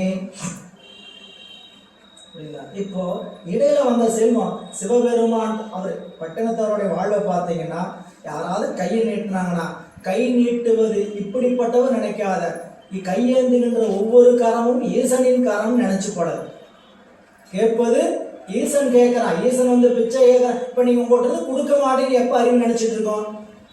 இதெல்லாம் கொஞ்சம் ஆராய்ச்சியா போனீங்கன்னா சரிங்களா? ஒருத்தர் வந்து ஐயா பிச்சை காசு கொடுங்க, அவரு நிலைமை நீங்க என்னமோ நினைச்சிட்டு போங்க, நீங்க யாரை பார்த்து போனீங்கன்னா. ஆனா யாரு கேட்டாலும் கொடுக்க மாட்டேன்னு இருந்தீங்கன்னா, புரியல? இந்த பேருந்து நிலையத்துலாம் அப்படியே தள்ளாடிட்டு வந்து எதையாவது மட்டும் கேட்பாங்க, அவங்க எது கேட்கறாங்கன்னு உங்களுக்கு தெரியும். அதுதான் பாத்திரம் மருந்து பிச்சை போடுறது. சரி, ஆனா யாரு கேட்டாலும் இல்லைன்னு சொல்றோம்னா ஏன் அப்படி நினைக்க, என்ன நினைப்போது? எல்லாம் எனக்கு, எல்லாம் எனக்கு, எல்லாம் எனக்கு, நான் எனதுங்கிற நினைப்புனால தானே இந்த செல்வம் நாம பத்திரமா வச்சுக்கணும்னு நினைக்கிறதுனால தானே பிறகு கொடுக்க முடியும்னு நினைவு வருது. அப்போ ஈசன் எதை பிச்சை எடுக்க வரான்? சிவபெருமான் பிச்சாடனர் கோலத்துல வர திருவிழாவில் 10வது நாள் எல்லாம் முடிஞ்சு கடைசியா யாரு வராங்க? திருவீதி விழா பார்த்தீங்கன்னா 10 நாள் கோயில விழா நடக்கும் சிவாலயத்துல. 10வது நாள் நடராஜ பெருமான் வந்துட்டு போனதுக்கு அப்புறம் பிச்சாடனர் வருவார். எதுக்கு வர்றாரு? ஒரு பிச்சை ஏற்ற பாத்திரம் மாதிரி சிலையை வச்சுட்டு வருவாங்க. ஒருத்தர் தலையில துண்டு மாதிரி கட்டிட்டு கையில ஒரு பாத்திரம் எடுத்துட்டு வருவாங்க. எதை பிச்சை போட சொல்லி கேட்டு வர? நீங்க அப்படிங்கிற நினைப்ப விடு, அதைத்தான் போடணும்னு சொல்றாரு. புரியுது? அதுக்கு அடையாளம் என்ன பண்றாங்க? அரிசி, வறுத்த அரிசி போட வேண்டியது. வறுத்த அரிசி என்ன ஆகுது? மீண்டும் முளைக்காது. வறுத்த அரிசி இந்த முளைக்காத அரிசி கொண்டு போடுறது தத்துவம் என்ன? இதோ எனக்கு இனிமேல் 4 நினைப்பு இல்லாம பிறப்புக்கு நான் வரக்கூடாது. இதை கையேந்தி வந்திருக்கிறார் சிவபெருமான் பெற்று. ஆனா எத்தனை பேர் வீட்டுக்குள்ள வந்து போடுறோம்? மோளம் அடிச்சுட்டா வராங்க, லவண்டை அடிச்சுட்டா வராங்க, டம் டம் டம் டம் டம் அடிச்சுட்டா வராங்க.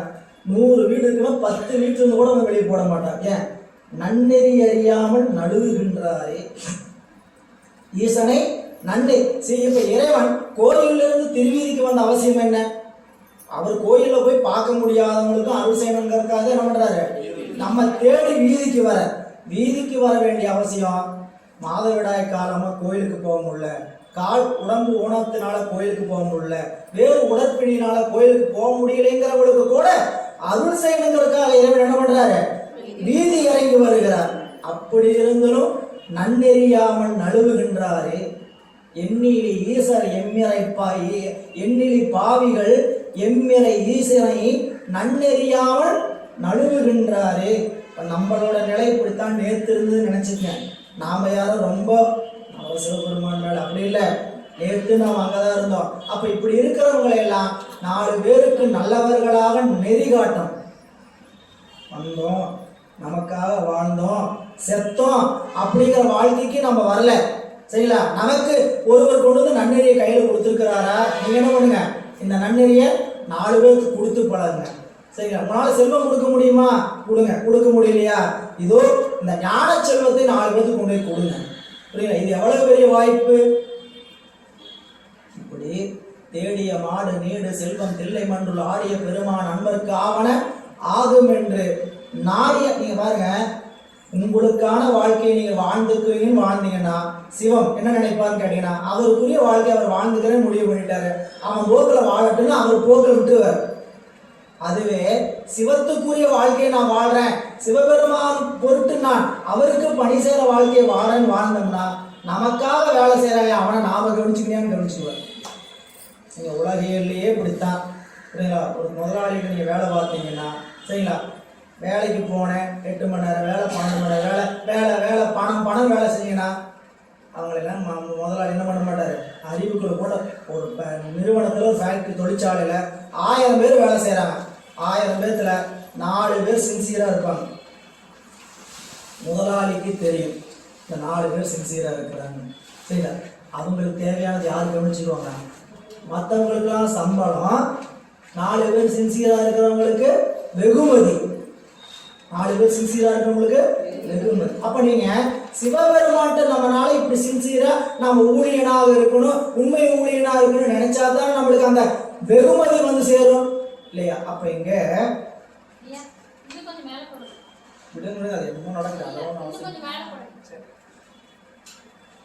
பாடலுக்கு வாங்க. சிவனடிக்கே செல்வம் ஆற்றியது என்று, சிவனடிக்கே செல்வம் ஆற்றியதுன்னா சேர்த்தப்பட்ட செல்வம் யாருக்கு? சிவனடிக்கே என்று என்ன பண்ணணும்? இறைவன் தம் சொல்ற சிவனடிக்கே செல்வம் ஆற்றியது என்று மயலுற்ற சிந்தையை மாற்றி நின்றார். இப்ப இந்த சிந்தை எப்படி இருக்குது? மயக்கம் விட்டுருக்கு. மயல் என்னதுங்க? எனக்கு நினைச்ச சிந்தையை என்ன பண்ண? மயக்கத்தை மாற்றி யார் நிற்கிறார்களோ அப்படிப்பட்டவருடைய வழி இறைவன் மண்ணி நின்றாரே. அப்படிப்பட்டவருடைய வழியில அப்புறம் முதலடிக்கு போனீங்கன்னா அப்படிப்பட்ட இறைவனை போற்றிசைத்தும் புகழ்ந்தும் புனிதனடி தேற்றுமின். இறைவனுடைய திருவடிய போற்றி செய்யுங்க, புகழுங்கள். அப்படி போற்றி செய்து புகழ்ந்து நிற்பதுதான் நாம் பெற்றிருக்கக்கூடிய பெரும் செல்வம். இறைவனை புகழ்வது செல்வங்கிறது உணரணும். நமக்கு கிடைச்சிருக்கிற வாழ்க்கையில இதை நீங்க செல்வம் நினைச்சீங்கன்னா தான் இந்த வழிபாட்டை உயர்ந்தா கருதுவீங்க. பாடுறதே பெருமை, பாடுறதே செல்வம், பாடுறதே பெருஞ்செல்வம், அவனை புகழ்வதே செல்வம் அப்படின்னு நினைக்கணும். அப்படி நினைச்சீங்கன்னா தான் இது உயர்ந்த பொருளா தெரியும். எத்தனை பேருக்கு கிடைச்சிடும்? எத்தனை பேருக்கு சிவபுராணம் பாடுறதுக்கு வாய்ப்பு கிடைக்கும்? இந்த உலகத்துக்கு எல்லாருமே சிவபுராணம் பாடுறாங்களா? இந்த ஊர்ல இருக்கிற எல்லாருமே பாடுறாங்களா? இந்த தெருவில் இருக்கிற எல்லாரையும் பாடுறாங்களா? பாட முடியும். நமக்கு சிவபுராணத்தை பாடுவதற்கு, சிவபெருமானுடைய புகழை கேட்பதற்கு ஒரு வாய்ப்பை கொடுத்திருக்கிறார். அந்த வாய்ப்பை உணர்ந்து அவனை போற்றிசைத்து புகழ்ந்தும் புனிதனடி தேற்றுமின். பிறப்பிலே பிஞகன் பேரருளாளன் இறப்பிலே யாவர்க்கும் இன்பம் அருளும் பிறப்பிலே தன்னை தொழுமில் தொழுதாள் மரப்பிலே மாயா விருத்தமுமாமே. எளிமையான பாடல். இறைவன் பிறப்பில்லாதவன், பிஞகன் சடைமுடியே தனக்கு கோலமாக உடையவன். இறைவனை தவிர வேறு யாருக்கும் இந்த பிஞகன்கிற பெயர் கூட பொருந்தாது. பிறப்பருக்கும் பிஞகண்டன் பெய்கடல்கள். பிஞகன் அப்படின்னா தலைக்கோலம் உடையவன், சடாமுடியை தன் மகுடமாக உடையவன். தனக்கு வேறு ஒருவரும் மகுடம் சூட்டுறதுக்கு மேலில்லாத ஆள் இல்லைங்கிறதுனால அவனுக்கு மகுடமே என்னதுங்க? சடையே மகுடம். அதுதான் தலைக்கோலம் உடையவன் பேரு. பிஞகனுங்கிற வார்த்தைக்கு நேரடி பொருள் என்னன்னா தலைக்கோலம் உடையவன். அப்படி தலைக்கோலம் உடைய சடைமுடி உடையவன் பேரருளாளன். அவன் மிக்க அருளை உடையவன். யாவர்க்கும் இன்பம் அருளும் துறப்பிலி, ஒரு காலத்தும் அழிவில்லாதவன். அடுத்து என்ன பொருள் செய்யணும்னு கேட்டீங்கன்னா, பேரருளாளன் இறப்பிலினா ஒரு காலத்தும் அவனுக்கு என்னது இல்லை? அழிவில்லை. தோற்றமும் ஈரும் இல்லாத ஒருவன், தோற்றக்கேடு இல்லாதவன். இறைவனுக்கு தோற்றமும் இல்லை, கேடும் இல்லை. எல்லாருக்கும் தோற்றக்கேடு அவன் செய்யறான், அவனுக்கு தோற்றக்கேடு என்பது கிடையாது. அதனாலதான் பிறப்பறுக்கின்ற பிஞகன். அவனுக்கு பிறப்பா இருக்கிறது யாரும் கிடையாது. அப்ப சிவம் என்றும் அழிவில்லாத பொருள், நித்த பொருள். இதெல்லாம் படிக்கணும்னா முதல் ஒரு பாணி ஆழமா படிக்கணும். அவனுக்கு சத்துத்தன்மை, உலகத்தை போல அசத்துத்தன்மை உடையவன் அல்ல. எனவே இறப்பிலி யாவர்க்கும் இன்பம் அருளும் துறப்பிலி, யாவர்க்கும் வேறுபாடின்றி நன்மையே செய்து அவரை என்றும் விட்டு நீங்காதவன். எல்லாருக்கும் இன்பத்தை செய்வதனாலதான் அவனுக்கு பேர் என்னதுங்க? சங்கரன். சங்கரன்கிற வார்த்தைக்கு என்ன பொருள்? இன்பத்தை செய்பவன். அதனாலதான் திருவருட்பயன்ல நன்னார்க்கு நலமிலன், நன்னினருக்கு நல்லன், சலமிலன் பேர் சங்கர். நீங்க பாடத்துல திரும்ப திரும்ப நாம் படிச்சுக்கிட்டே இருக்கிறோம். இறைவன் தன்னை நோக்கி கும்பிடுறவங்களுக்கு நல்லவர், தன்னை நோக்கி கும்பிடாதவங்களுக்கு நல்லவர் அல்ல. கெட்டவர்னு சொல்லக்கூடாது, நல்லவர் அல்ல.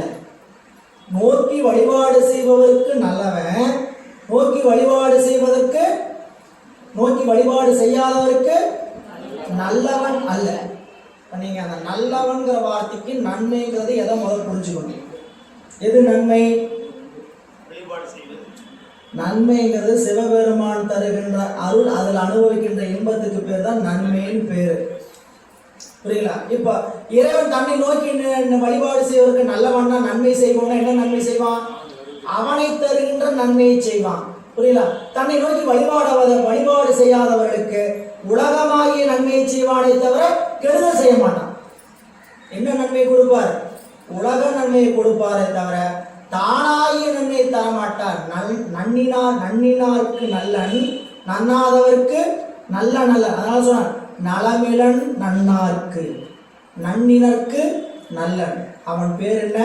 சலமிலன், குற்றமில்லாதவன், சங்கரன், இன்பத்தை செய்வன். அதை மட்டும் இந்த சிவபெருமானை நோக்கி வழிபாடு செய்தால் தான் நல்லது கொடுப்பாராமே, அவரை நோக்கி வழிபாடு செய்யலாம் நல்லது கொடுக்க மாட்டாராமே. அப்படின்னா அதுக்கு என்ன பொருள் முதல் ஆழமாக விளங்கியும். இறைவன் தன்னை நோக்கி தொழுவதற்கு தானாகிய நன்மையை தருவார், இறைவனாகிய நன்மையை தருவார். தன்னை நோக்கி தொழாதவர்களுக்கு உலகமாகிய நன்மையை கொடுப்பார். நலமிலன் நன்னார்க்கு, நன்னினருக்கு நல்லன். அது ஏன் அப்படின்னு கேட்டா, நமக்கு என்ன தேவையோ அதை கொடுத்தால் தான் நாம் அனுபவிப்போம். இன்னைக்கு அதுக்கு ரொம்ப அருமையா சொல்லுவார். இன்னைக்கு திருவருட்பயனில் பார்த்தீங்கன்னா, அந்த நேரத்தில் ஒருவனுக்கு எது உயர்ந்த பொருளோ அந்த பொருளை கொடுத்தா தான் அவன் அனுபவிப்பான். எனக்கு பயங்கரமான தாகம், அது பயங்கரமான தாகம். தாக நேரத்தில் தண்ணி கொடுக்கறத விட பெரிய ஒரு உயர்ந்த பொருள் இருக்குமா? வேற வேற நிறைய பொருள் முன்னாடி வச்சுருக்கீங்க, அடுக்கி இருக்கிறீங்க. பலாச்சொலை எண்ணெய், மாம்பழம் வெண்ணெய், பழம் வாழையெல்லாம் வரிசை தட்டமாக அடுக்கி வச்சுருக்கிறீங்க. தாகம் அடிக்குதுன்னு சொல்லிட்டு இருக்கிறேன். நீங்கள் மட்டும் என்ன அடிக்கிட்டு இருக்கிறீங்க? பலாச்சுவையாக அடுக்கிறீங்க. பலா வாழை முக்கணி என்னென்ன சாப்பாடு பிரியாணி வரிசையாக அடுக்கிறீங்க. ஓ, நான் தாகம் அடிக்குதுன்னு சொல்லிட்டு இருக்கிறையா, தண்ணியை கொண்டு வந்து வைக்க போத புரியுது? அப்போ ஒருவனுக்கு அந்த நேரத்தில் உயர்ந்த பொருள் எது? என்ன தேவை இருக்குதோ அது. சரிங்களா? அப்போ அதுதான் 5வது அதிகாரத்தில் சொன்னாங்க, அருளில் பெரியது அகிலத்தில். அருளில் பெரியது அகிலத்தில். பொருளில் தலையிடுறது போல. இந்த உலகத்தில் ஒருவனுக்கு ஒரு நேரம் தேவைப்படுற பொருளை விட, எனக்கு இப்போ பயங்கரமான பிரச்சனை, ஒரு 1000 ரூபா இருந்தால் தான் தப்பிக்க முடியும். தலை போகிற பிரச்சனை, 1000 ரூபா இல்லைன்னா தப்பிக்கவே முடியாது. அந்த நேரத்தில் 1000 ரூபா தான் முக்கியமாக தெரியுமே தவிர முன்னாடி நிற்கிற வேற எந்த பொருளும் முக்கியமாக தெரியும். கடங்காரன் வந்து கழுத்தை கத்தி வச்சு நிற்கிறான், 1000 ரூபா கொடுக்கலன்னா நான் அப்படி நிற்கிறான். அந்த நேரத்தில் போய் உனக்கு நான் ஒரு மூட்டை அரிசி அனுப்பி வைக்கிறேன், புரியுதா? அப்படி எதையாவது சொல்லிட்டு இருந்தா அவனுக்கு பயன்படுமா? பயன்படாது. அதுபோல பிறவிங்கிற துன்பத்தில் இருக்கிறவனுக்கு எது மிக உயர்ந்த பொருளா தெரியும்னா அருளுங்கிற பொருள் தான் உயர்ந்த பொருளா தெரியுங்கிறார். சொல்ல வந்த அதிகாரத்தில் சொல்ல வந்த கருத்து என்ன பாட்டுலன்னு கேட்டீங்கன்னா, அருளில் பெரியது அகிலத்து கீழ், பொருளில் தலையிடது போல். இப்போ இறைவன் யாவர்க்கும் இன்பம் அருளும் துறப்பிலே அவனை தன்னை தொழுமின். அவனை சிவனை தன்னை, இந்த தன்னைங்கிறதுனா என்னதுங்க? அவனை சிவனை தொழுமின். தொழுதால் நீங்க கும்பிட்டீங்கன்னா ஏன் சொல்றாரு? சிவபெருமான கும்பிடுறது அவ்வளவு எளிமையான விஷயம் அல்ல. நாம் நினைச்சுக்கிறோம், சரிங்களா? எல்லாரும் வந்து அமர்ந்திருக்கிறோம், எல்லாம் சிவபெருமானே முழு முதற் கடவுள்னா வந்து உட்கார்ந்து இருக்கிறோம்னா தெரியாது. எல்லாருக்கும் தவறு, யாரையும் தவறாவோ குற்றமா சொல்லலை. அவங்க வழிபாட்டை செஞ்சுக்கிட்டே இருங்க. ஆனால் சிவபெருமான் மட்டுமே கடவுள், மற்றவர்கள் எல்லாம் நம்மை போன்ற உயிர் வர்க்கங்கள் சொல்லி என்னைக்கு அறிவுக்குள் எட்டுதோ அப்படி இருக்கிறவங்க தான் சிவபெருமானுடைய நிறைந்த தொண்டர்கள். அவர்கள் தான் அடியார்கள். தொண்டர்கள் சொல்றது யார்? திருநீர் பூசி இருக்கிறோம், கண்டிகை பூண்டு இருக்கிறோம், எல்லாம் பூண்டு இருக்கிறோம். ஆனா நான் போய் பெருமாள் கோயில் நினைப்பேன்னா அவர் 100% சிவனடியார் அல்ல. சிவபெருமானுக்கு ஆட்பட்டவர்கள். வேறு எந்த இடத்துலையும் போய் கையெடுத்து பெருமக்களை நீங்க நினைக்கலாம், சிவ பூஜை நான் திருமாலை கும்பிடுறேன், பிரம்மனை கும்பிடுறேன். அங்கில சிவபெருமானே திருமால். நான் முதல்ல சொன்னோம் இல்லைங்களா, சுத்த தத்துவத்திலிருந்து உலகத்தை படைக்கும் போது சிவபெருமானே திருமால், பிரம்மா, சிவபெருமானே பெருமாள், எல்லாமே அவனாகவே நின்று தொழில் செய்வான். புரியுங்களா? திருமாலா மாறி தொழில் செய்யறது இல்லை, புரியுங்களா? அவனே திருமால், சிவபெருமானே திருமால். ஏன் காத்தல் தொழிலை செய்ய அங்க இடத்த செய்யறதுனால அவருக்கு பேர் என்னதுங்க? திருமால். அப்படி இறைவனை தொழுமின், தொழுதார் மரப்பிழி. அவன் என்ன பண்ண மாட்டான்? நம்மை ஒரு நாளும் மறவாத தன்மையாகிய மாயா விருத்தமுமாகவே சிவபெருமான் நம் அறிவுல மெய்யுணர்வை தோற்றுவிப்பார். மெய்யுணர்வை, மாயா விருத்தம் என்னதுங்க? மெய்யுணர்வை தோற்றுவிப்பார். தொடர்ந்து நின்றானை தொழுமின், தொழுதால் படர்ந்து நின்றான் பரிவாரம் குற்றும், கடந்து நின்றான் கமலமலமேலே புணர்ந்து நின்றான் அடி உண்ணிய நாமே. இந்த பாடல்ல ரொம்ப செய்தி ஒன்னே ஒண்ணுதான். இறைவன் இந்த உலகத்தோடும் உயிர்களோடும் ஒன்றாயும் வேறாயும் உடனாயும் நிற்கிறான். இறைவன் நம்மோட எப்படி நிற்கிறார்? இந்த உலகத்தோடு எப்படி நிற்கிறார்? நமக்கெல்லாம் இறைவன் கலந்திருக்க கலப்பு தெரியாது. நமக்கு உயிரே கண்ணுக்கு இன்னும் தெரியல. நாம் யார் என்பதே நமக்கு இன்னும் விளங்கலை. நாம் யாருங்கிறத விளங்கினாத்தான் சிவம் யாருங்கிறது அடுத்தபடி. இப்போ சைவ சித்தாந்தம் படித்த பெருமக்களுக்கு தெரியும், ஆன்மாவினுடைய அறிவில் நமக்கு நிகழ்ச்சிகள் தொடர்ந்து நடந்து கொண்டே இருக்கும். அதுக்கு தசகாரியம் என்று சைவ சித்தாந்தம் சொல்லுது. 10 வகையான நிகழ்வுகள் நிகழும் தசகாரியம் அப்படின்னா, பெயரளவில் பார்த்தீங்கன்னா தத்துவ ரூபம், தத்துவ தரிசனம், தத்துவ சுத்தி. ஆன்ம ரூபம், ஆன்ம தரிசனம், ஆன்ம சுத்தி. சிவரூபம், சிவ தரிசனம், சிவயோகம், சிவபோகம்.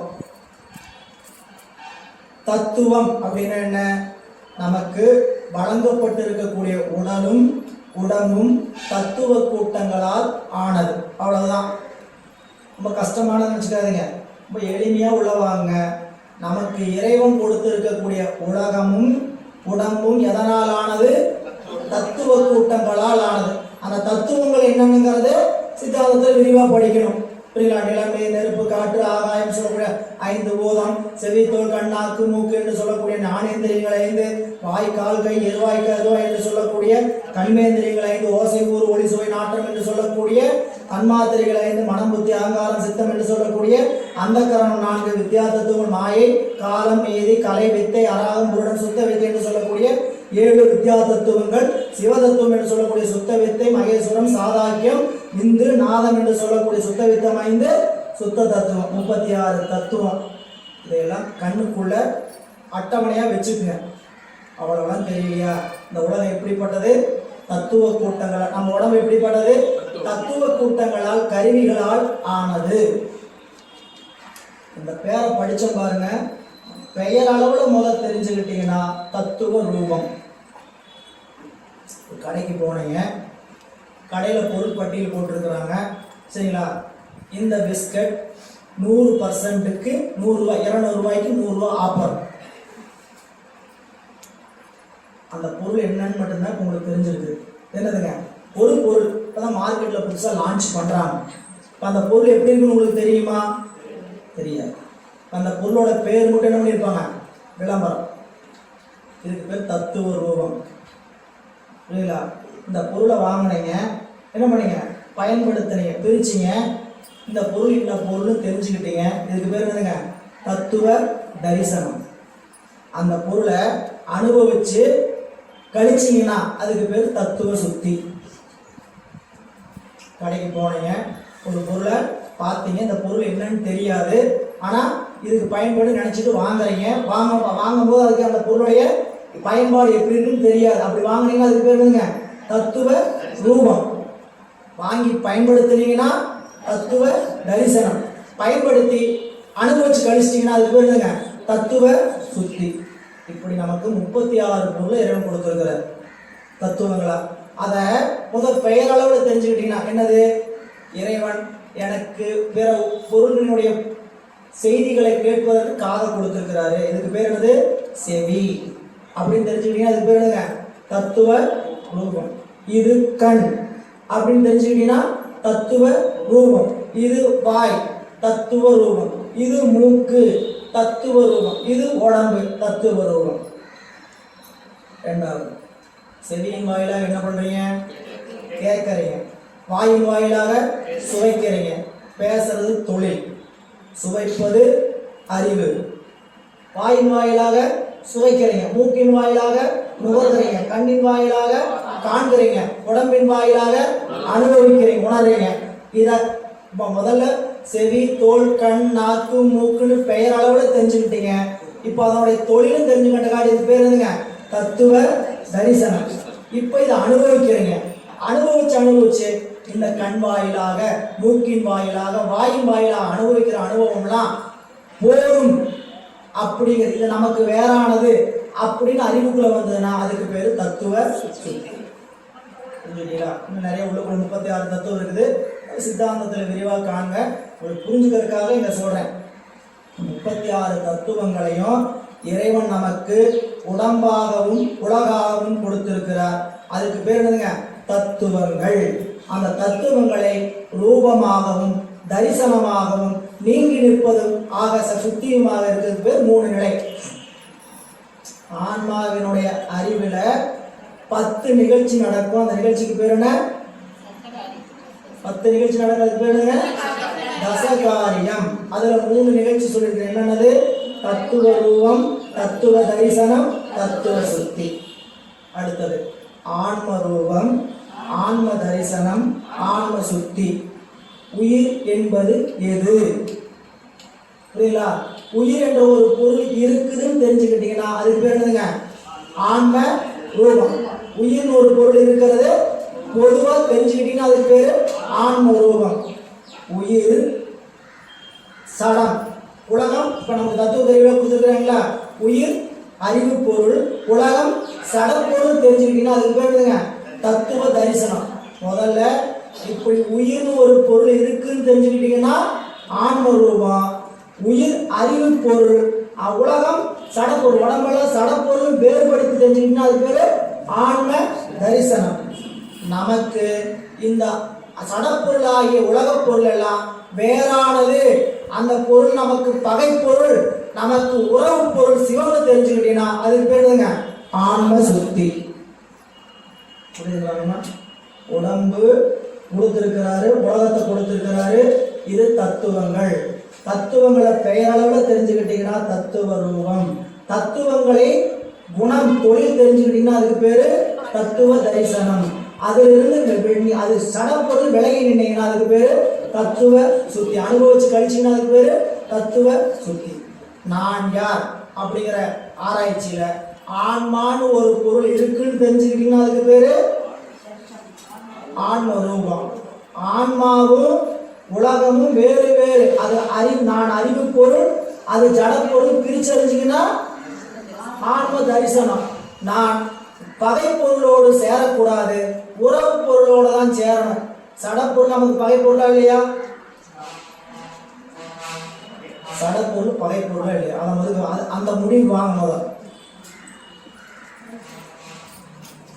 என்னுடைய மனைவி சரிங்களா, எனக்கு உறவா இல்லையா?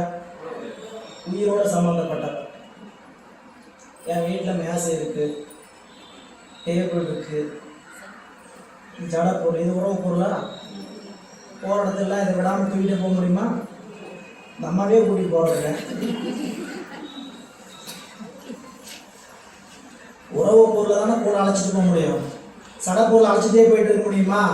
இப்போ நமக்கு உறவு பொருள் எது, சடப்பொருள் முதல்ல எதுன்னு தெரியணும். இந்த உலகம் நமக்கு என்ன? சடம், பகை. புரியுங்களா? இறைவன் உறவு பொருள் அப்படின்னு அறிவுக்குள்ள ஒரு நாள் குருநாதர் உபதேசம் பண்ணங்காட்டி ஞானம் பிறக்கும். அப்போ இந்த பகை பொருளை கொஞ்சம் கொஞ்சமாக விட்டு விட்டு நீங்குவோம், உறவு பொருளோட கொஞ்சம் கொஞ்சமாக கலப்போம். நம்ம அந்த வேலையை தான் செஞ்சுட்டு இருக்கிறோம். நமக்கே தெரியாது நம்ம எங்க இருந்துட்டு இருக்கிறோம். பகை பொருளை கொஞ்சம் கொஞ்சமாக கழிச்சிட்டு இருக்கிறோம், உறவு பொருளோட கொஞ்சம் கொஞ்சமாக கூட்டிகிட்டு இருக்கிறோம்.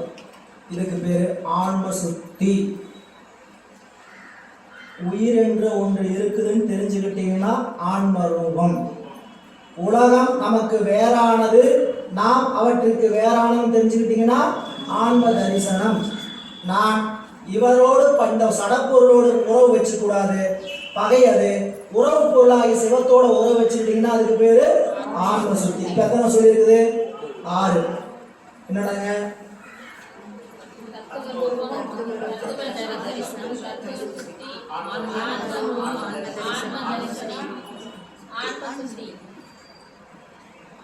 எனக்கு என்னன்னா, இந்த சைவ சித்தாந்தம் படிச்ச சாந்தியம்மா மட்டும் சொல்றாங்க, நீங்க எல்லாமே சொல்லணும்ல. இப்ப நீங்க கேட்டது உங்களுக்கு புரிஞ்சுதா இல்லையா? இப்ப நம்ம 6 சொல்லியிருக்கிறோம். என்னென்ன சொல்லியிருக்கிறோம்? சைவ சித்தாந்தம் படிக்காதவங்க சொல்லணும். என்னென்ன சொல்லியிருக்கிறோம்?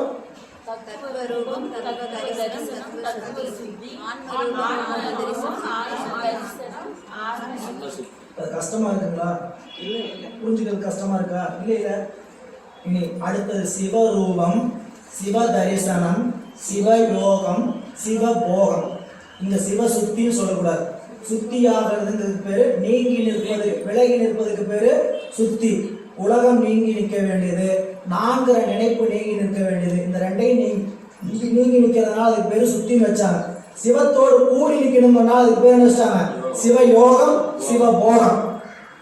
புரியுங்களா? இப்போ சிவரூபம் அப்படின்னா நான் ஆன்மா, இந்த உலகத்துக்கு வேறானவன், நான் அறிவு பொருள், நான் அறிவு பொருளோட தான் கூட வேண்டும் என்று வந்து அறிவிப்பார் அவர் குருநாதர். அந்த ரூபத்துக்கு பேரு சிவரூபம். குருநாதர் நமக்கு யார்? சிவரூபம். அந்த சிவரூபமாகி குருநாதர் வந்தபோது நாம் உலகத்தை விட்டு நீங்கி நிற்போம், ஆன்மா இறைவனோடு கூடி நிற்கும். அதுக்கு பேரு சிவ தரிசனம்.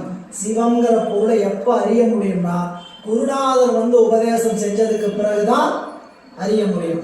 சிவரூபமாகிய குருநாதரை கண்டு அவருடைய உபதேசத்தை பெற்று அதன் வழி நிற்கும் போது அறிவில நான் யார், எனக்கு தலைவனார் என்பதை தெரிந்து கொண்டு சிவ தரிசனம் உண்டாகும்.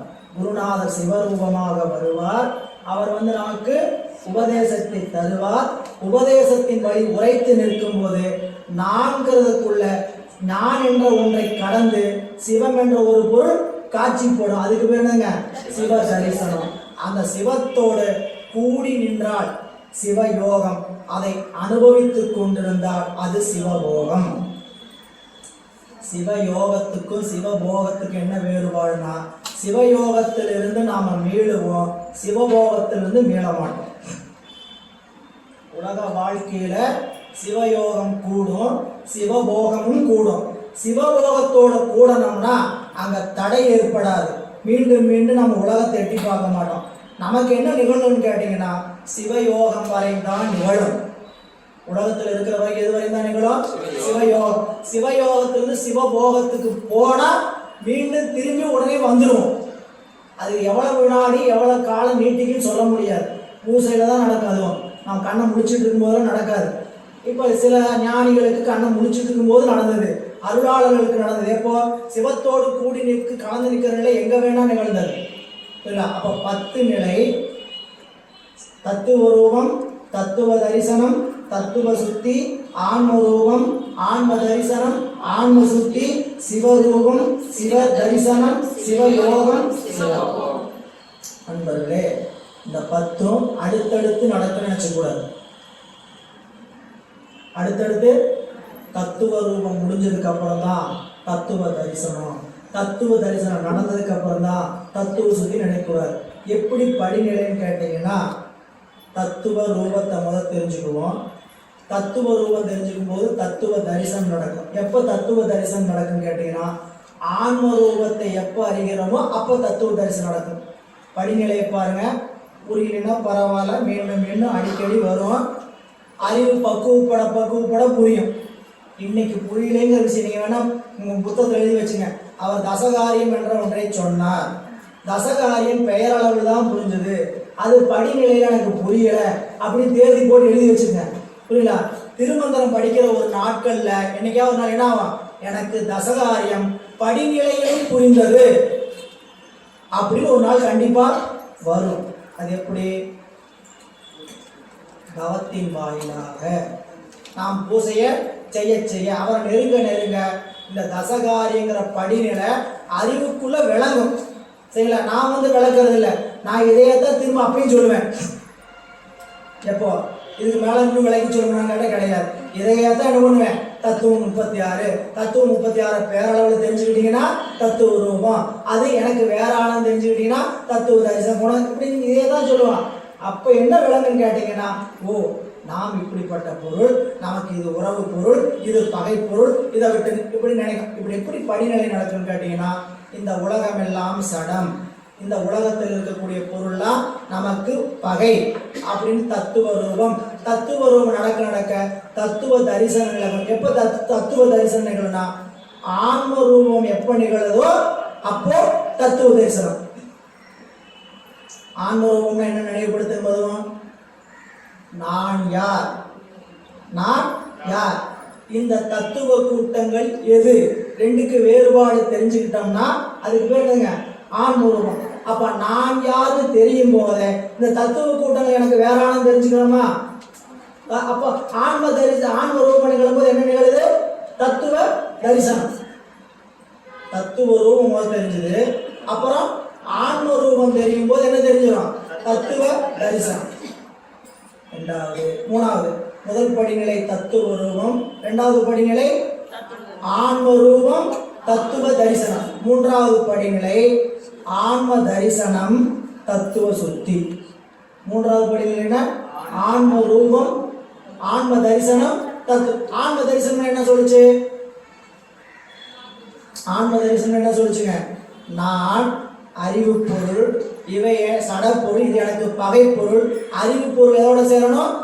சிவத்தோட தான், உறவு பொருளோட தான் சேரணும்னு நினைக்கிறதுக்கு பண்ணுதுங்க ஆன்ம தரிசனம். ஆன்ம தரிசனம் ஆகும் போதே பகை பொருள் என்ன பண்ணிடுவோம்? விட்டுடுவோம். அப்ப என்ன ஆயிடுச்சு? தத்துவ சுத்தி. ஆன்ம தரிசனம் நிகழும் போது என்ன நிகழும்? தத்துவ சுத்தி நிகழும். முதல் படிநிலை தத்துவ ரூபம், இரண்டாவது படிநிலை ஆன்ம ரூபம் தத்துவ தரிசனம், மூன்றாவது படிநிலை ஆன்ம தரிசனம் தத்துவ சுத்தி, நான்காவது படிநிலை சிவரூபம் ஆன்ம சுத்தி. நான்காவது படிநிலை என்ன? சிவரூபம் ஆன்ம சுத்தி. நான்காவது சிவரூபம் யாரு? குருநாதர் வருவார், அறிவுக்குள்ள உணர்த்துவார். அப்போ நான்கிற முனைப்பு நீங்கும். அப்ப என்ன ஆகுது? ஆன்ம சுத்தி. சிவ ரூபம் ஆன்ம சுத்தி. ஐந்தாவது படிநிலை சிவ தரிசனம் சிவயோகம்.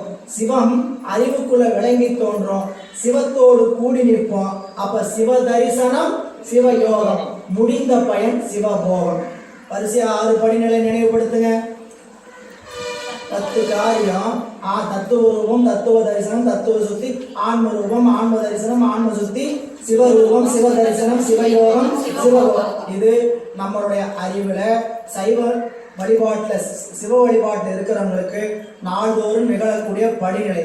இது வரிசையா நிகழாது, ஒன்னொன்னு உடன் நிகழ்ச்சி, ஒன்னொன்னு உடன் நிகழ்ச்சி, சீக்வன்ஸ். புரியல? எது இவர் நீங்க 1வது பாஸ் பண்ணா 2வது, 2வது பாஸ் பண்ணா 3வது, இப்படி அல்ல. புரியுங்களா? இங்க நடக்கும் போது என்ன நடந்துட்டு இருக்கோம்? இன்னும் நடந்துட்டு என்ன நடக்கும்? தத்துவ ரூபம், 2வது தத்துவ ஆன்ம ரூபம் தத்துவ தரிசனம், 3வது ஆன்ம தரிசனம் தத்துவ சுத்தி, 4வது சிவரூபம் ஆன்ம சுத்தி, 5வது சிவ தரிசனம் சிவயோகம், 6வது சிவபோகம்.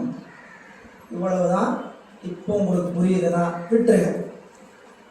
10 பேர் தெரிஞ்சிச்சா? இன்னைக்கு தசகாரியம் என்கிறது 10 பேர் தெரிஞ்சிருச்சா? இதான் அறிவுக்குள்ள தீக்கை பெறாதவங்களா வச்சுக்கோங்க. சரிங்களா? தீக்கை பெற்றவங்களா இருந்தால் பூசை செய்ய செய்ய இது அறிவுக்குள்ள நிகழும். தீக்கை பெறாதவங்களா இருந்தால் கூடிய விரைவில் தீக்கை வாங்குவீங்க. சரிங்களா? இதுதான் இங்க நிகழ போறது. மீண்டும் இங்க வந்துடும். இறைவன் இந்த உலகத்தோடு எப்படி இருக்கிறார்?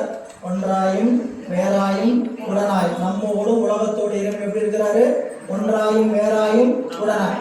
ஏன் அப்படி நிற்கணும்? எதுக்காக அவர் அப்படி நிற்கணும்னு கேட்டா, நம்ம அறிவு செயல்படணும்னா, நாம இந்த உடம்போடு நிலைச்சிருக்கணும்னா, நான் ஒரு பொருளை அனுபவிக்கணும்னா இவன் 3ஆகவும் நிற்கணும். அவன் ஒன்றாய் இருந்தால்தான் நான் ஒரு பொருளை அறிய முடியும். அவன் வேறாய் நின்றால்தான் அந்த பொருளை நான் அனுபவிக்க முடியும். அவன் உடனாய் நின்றால்தான் நான் அந்த பொருளுக்கு செல்ல முடியும். ஒன்னா மட்டும் நின்னா பார்த்தாதா? வேறாவும் நிற்கணுமா உடனாகவும் நிற்கணுமா? நான் எதுக்கெல்லாம்ங்கிறது காரணம் தெரிஞ்சுக்கணும். ஒன்றாய் நிற்பது நாம் நிலைத்தல் பொருட்டு. சிவம் இல்லை என்றால் உயிருக்கு நிலைப்பாடு இல்லை. இந்த உறவு இந்த நம்மகிட்ட மட்டும் இல்லை, சடப்பொருளோடு இறைவன் கலந்து இருக்கிறார். ஏன் கலந்து இருக்கணும்? ஏன் கலந்துருக்கு? இப்போ இந்த பொருளுக்கு புரிஞ்சுக்கிறதுக்காக நீங்கள் ரொம்ப அறிவு ஆராய்ச்சியெல்லாம் பண்ணிலாம் கேள்வி கேட்டீங்கன்னு எனக்கு தெரியாது. சரிங்களா? நான் புரிஞ்சுக்கிறதுக்காக சொல்கிறேன். இந்த இரும்பு இப்படி நிற்குதுன்னா இதுக்கு காரணம் என்ன? இதனுடைய ஆற்றல். இதுக்குள்ள இரும்புங்கிற ஒரு ஆற்றல், அந்த ஆற்றல் இருக்கிறதுனால தான் இந்த இரும்பு நிற்கிது. இந்த இரும்புக்கு இந்த இரும்புங்கிற ஆற்றல் இல்லை, இந்த இடத்துல நிற்குமா? இது மண்ணாது, மண்ணுக்குள்ள தானே வந்தது இந்த இரும்பு. இது மண்ணாலே நிற்குமா? உடஞ்சிட்டு போயிடும். இல்லை, அவன் மண்ணுக்குள்ள ஆற்றல் வேறு ஆற்றல் ஒன்று புகுந்து இரும்பா வருது. இல்லை, அப்போ இரும்பு நிற்கிறது. அப்போ இந்த உலகம் நிலைத்து இருக்கணும்னா ஒவ்வொரு பொருளோடும் இறைவன் கலந்துருக்கிறார். உடம்போட நாம நிலைச்சிருக்கணும்னா நம்மளோட இறைவன் கலந்துருக்கிறதுனால தான் இந்த உடம்போட நாம என்ன பண்றோம்? நிலைத்திருக்கிறோம். சரி, நான் உடம்பை விட்டு நீங்கிட்டேன். சிவபெருமான் உயிரை விட்டு நீங்கிட்டாரான? கிடையாது. உயிர் வெறும் அந்தரத்துல தொங்காது. 2 தான் உயிருக்கு தாரகம். உயிருக்கு தாரகம் என்னதுங்க? ஆதாரம். உயிருக்கு ஒன்னா சிவம் ஆதாரம், இல்லாட்டினா உலகம் ஆதாரம். 2 ஆதாரம் இல்லாம என்ன பண்ணாது? இந்த உயிரை நிற்காது. நாம நினைக்கிற உடம்பு போயிடுச்சு, இந்த உயிருக்கு ஆதாரம் என்ன? நாம் என்ன செய்யணும்னு பார்த்தோம்? 4 உடம்பு உயிருக்கு உண்டு. இந்த உடம்பு இல்லாம உயிருக்கு ஆதாரம் இல்லவே இல்லை. உயிர் உடம்பை விட்டு நீங்குச்சுன்னா சிவம் ஆதாரம். அப்போ இறைவன் உயிரோடு ஒன்றாய் நிற்பதால் உயிர் நிலைத்து நிற்கிறது. இறைவன் உயிருக்கு வேறாய் நிற்பதால் ஒரு பொருளை அறிவிப்பதற்காக அவன் அப்படி நிற்கிறான். ஏன் மூணா நிற்கிறான்ட்டு தெரிந்து கொள்ள வேண்டிய முக்கிய அவசியமான ஒண்ணு. ஒன்றாய் நிற்பது இறைவன் உயிர்களின் நிலைப்பாட்டிற்காக ஒன்றா நிற்கிறார். வேறா நிற்கிறது அறிவிப்பதற்காக நிற்கிறார். உடனாய் நிற்பது நாம் செலுத்துவது, நம்மை அனுபவத்திற்காக. அறிவது வேறு, அனுபவிப்பது வேறு. அனுபவத்திற்காக உடனாய் நிற்கிறார். ஒன்றாய் வேறாய் உடனாய். பாடல் பாருங்க.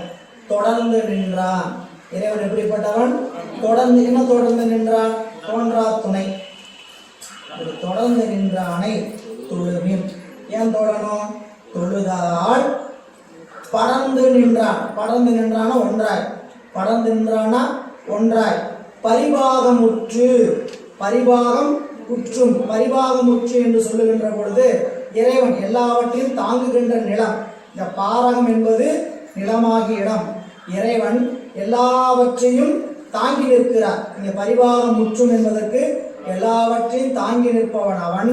அவன் படர்ந்து நின்றான், கடந்து நின்றான், புணர்ந்திருந்தான். படர்ந்து நின்றான் என்பது ஒன்றாய், கடந்து நின்றான் என்பது வேறாய், புணர்ந்திருந்தான் என்பது உடனாய். பாடல்ல சொல்ல வந்த கருத்து அவ்வளவுதான். இறைவன் எல்லா பொருளோடும் கலந்திருக்கிறான், கடந்திருக்கிறான், ஒன்றாயிருக்கிறான். இனி அடுத்த பாடல் பாருங்க. 27வது பாடல். சந்தி எனத்தக்க தாமரை வாழ்முகத்து அந்தமில் ஈசன் அருள் எனக்கே என்று நந்தியை நாளும் வணங்கப்படும் அவர் குந்தியில் உள்ளே புகுந்து பாடல்ல இறைவன் நமக்கு அருளுகின்ற அருட்தன்மையை காட்டாரு. நம்மளை வணங்க சொல்லி நெறிப்படுத்துறார். சந்தி எனத்தக்க தாமரை வாழ்முகத்து அந்தமில் ஈசன். பாடல் பொருள் பாருங்க. அந்திவானம் என்று சொல்லத்தக்க நிறத்தை. சந்தி இருக்கு, அந்தி இருக்கா?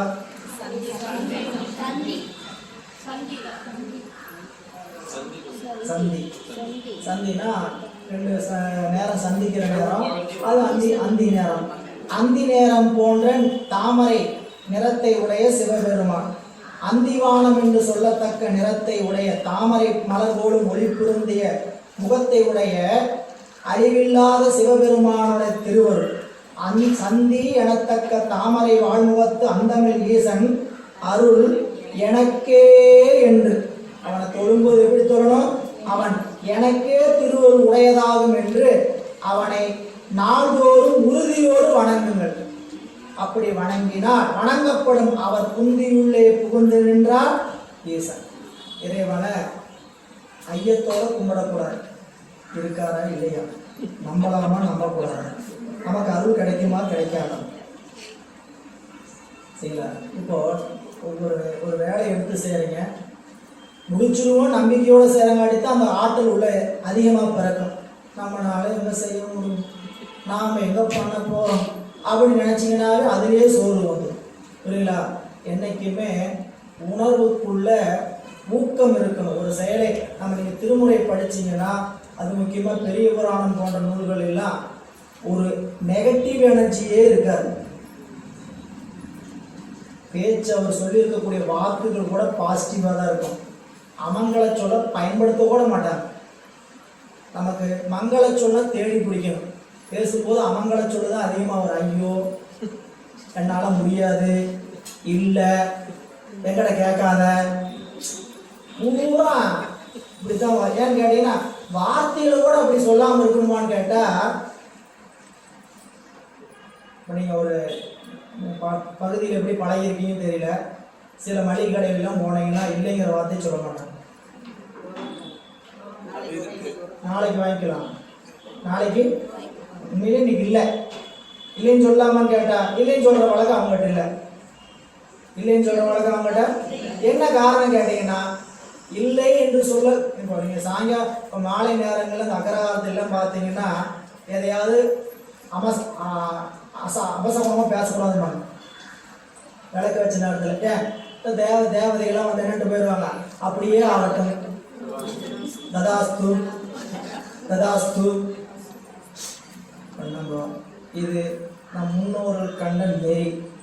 இதில் போய் என்னங்க அதெல்லாம் நம்பாதீங்க போங்க, சும்மா தேவதை வந்து தான் வந்து அப்படியே ஆகட்டும்னு சொல்லிச்சா சரிங்களா.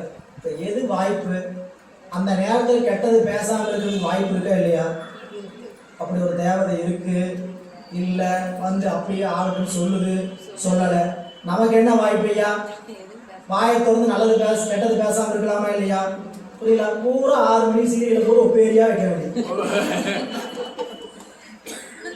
மருமகள் 6 மணி சீரியல் மருமகள் போட்டு தள்ளு எல்லாம் பூரா பூரா பூரா பூரா மஞ்சள் சென்டிமெண்ட் போட்டுட்டு விளக்கேற்று, அங்கே விளக்கேற்றிட்டு அதை கேட்டுட்டு இருக்க வேண்டிய அறிவு எங்கே போய்?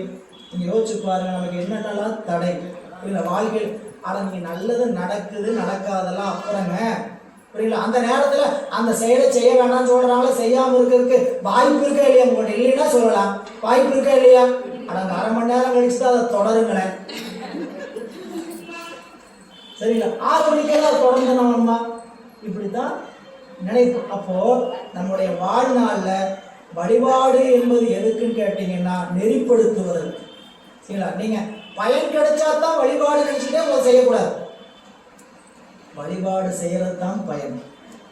உணர்வுக்குள்ள இப்படி எப்போ வருதோ அப்போதான் நீங்கள் அந்த வழிபாட்டினுடைய அனுபவத்தையே பெற முடியும். இதை செஞ்சால் அதை கிடைக்குமாமா, அதை செஞ்சால் அதை கிடைக்குமாமா, ஏன்னா பிஸ்னஸாக நடக்குது சாமிக்கு நம்மளுக்கும், நான் உண்டியில் போட்டேன் நீ அதை குரு, இதெல்லாம் சாதாரண மனிதர்களுக்கு புரியல.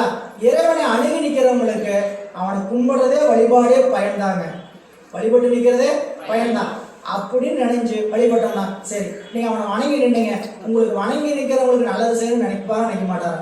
நீங்கள் போய் சொல்லி எனக்கு அதை செய்யும் கேட்டுகிட்டே இருக்கிறனால செய்வாரா? நீங்கள் வணங்கி நில்லுங்க, உங்களுக்கு நன்மையைத்தான் செய்வார். வணங்கினா நன்மையை ஏன் சிவபெருமான் என்ன வில்லனா? புரியல, நான் கும்பிட்டாலும் 4 அடி போடத்தான் செய்வேன்ட்டு புரியல. காப்பாத்து அப்படி வில்லன்ட்ட போய் நினைக்கிறாரு, என்ன நினைக்கிறாலும் அடி உண்டு, அது வில்லன்ட்ட புரியல. இவர் ஹீரோ, இவர் நன்மையைத்தான் செய்வார்னு நினைச்சு என்ன பண்ணணும் நம்பி. அப்ப இங்க ஈசன் அருள் எனக்கு என்று நந்தியின் 4 மணங்கப்படும் அவர் புந்தியிலே புகுந்து நின்றார். யாருடைய உள்ளத்துல சாமி விளங்கி தோன்றுகிறார் அப்படின்னா, அறிவு அவனுக்காக்கி சிந்தனை நின்றனக்காக்கி நாயினேன் தன் கண்ணினை நின் திருப்பாத போருக்காக்கி வந்தனையும் அமலர்க்கே ஆக்கி வாக்கு உன் மணிவார்த்தைக்கு ஆக்கி. இறைவனுக்கு இப்படி எல்லாத்தையும் ஆக்கி ஆக்கி வழிபாடு செய்க அப்படின்னு அறிவுறுத்துறார். 28வது பாடல் பாருங்க.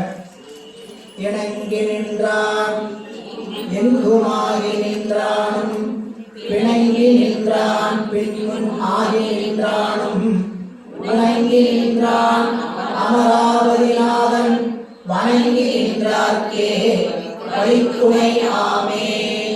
இங்க திருமால் பிரம்மன் இவங்க 2 பேர்த்துல ஒருத்தர் வந்து சிவபெருமான் எப்படி வழிபாடு செய்கிறார்? இணங்கி வழிபாடு செய்கிறார். திருமால் மட்டும்தான் சிவபெருமானை வந்து ஏற்றுக்கொண்டு வந்தவர். பிரம்மன் ஏற்றுக்கல, அப்பயும் அவர் ஒத்துக்கல, அவரால் என்ன பண்ண முடியல, தோல்வியை ஒத்துக்கொள்ள முடியல. 2ஐயும் சொல்றார். மாயோ திருமால் சிவபெருமானை வழிபட்டு உடன்பட்டு நின்றதல்லது வழிபட்டு காணவில்லை. படைப்பு கடவுளாகிய பிரம்மன் வழிபடுவதற்கு உடன்படவே இல்லை. அவர்களுக்கு பின் இந்திரன் காண இயலாதவனாய் வாட்டமுட்டு நின்றான். ஆகவே சிவபெருமான் தன்னை வணங்கி நிற்பவர்க்கே செல்கதி துணையாய் நிற்கின்றார். பாடல் வழியா பாருங்க. இணங்கி நின்றான் அது திருமால், இணங்கி நின்றானும் எங்குமாகி நின்றானும், அப்புறம் பிணங்கி நின்றான் பிரம்மன், அவனும் முன்னாகி நின்றான் அவன் இந்திரன். 2 வரியில திருமால் பிரம்மன் இந்திரன். பின்னாகி எல்லாத்துக்கும் முன்னாகி நின்றான் யாருங்க? இந்திரன். தேவர்களுக்கெல்லாம் தலைவர்னால முன்னாகி நின்றான். பின் உணங்கி நின்றான் அவர்களால் காண முடியாத அமராவதிநாதன். தேவர்களுக்கெல்லாம் தலைவன் வணங்கி நின்றார்க்கே வழித்துணை. எளிமையான பாடம். வணங்கி நின்றேன்னா அவரு வழித்துணை. கதி அவர்தான் கதி, நற்கதி நல்ல கதியாவது சிவம். இல்லை அது வழித்துணை, தனித்துணை, எத்தனை துணை, அருந்துணை, பெருந்துணை. அப்பர் சுவாமி கொண்டாடுறார். அருந்துணை, பெருந்துணை, வருந்துணை. அருந்துணையை அடியாரம் அல்லலிருக்கும் அருமருந்தை அகஞாலத்துள்ளே தோன்றி வருந்துணையை சுற்றமும் மக்களும் விட்டு வரும் பெருந்துணையை பெரும்பற்ற புலியூரானை தோன்றா துணையை தனித்துணையை. எத்தனை துணை சொல்றார். இதில் திருவள்ளுவர் தான் சொல்லுவார். நீங்கள் எல்லாம் இங்கே வந்திருக்கிறீங்க சரிங்களா? வீட்டு விட்டு வந்து எவ்வளோ நேரம் ஆச்சு? 2-3 மணி நேரம் ஆகுதுங்க ஐயா அப்படிங்க சரிங்களா? இப்போ யார் நம்மளுக்கு துணை? வீட்டை விட்டு தனியாக வந்தவங்களுக்கு வீட்டில் அப்போ என்ன பண்ணுவாரோ, பையன் என்ன பண்ணுவாரோ, இதெல்லாம் எப்படிப்பட்ட துணை? உடம்புக்கு வர துணை. இந்த உடம்பு துணையெல்லாம் நினச்சிட்டு இருப்போம். சாப்பிட்டாதான் தெரியல, சாப்பாடு வச்சுட்டு வந்தோம், போகிறதுக்கு 2-3 மணி ஆகும், சாப்பிட்டு வரான்னு தெரியல. கூடையோ ஒரு துணை இருந்துகிட்டே இருக்குது. இந்த துணை யாருக்காவது தெரியுதான்னு கேட்டால் தெரியலேங்கிறது.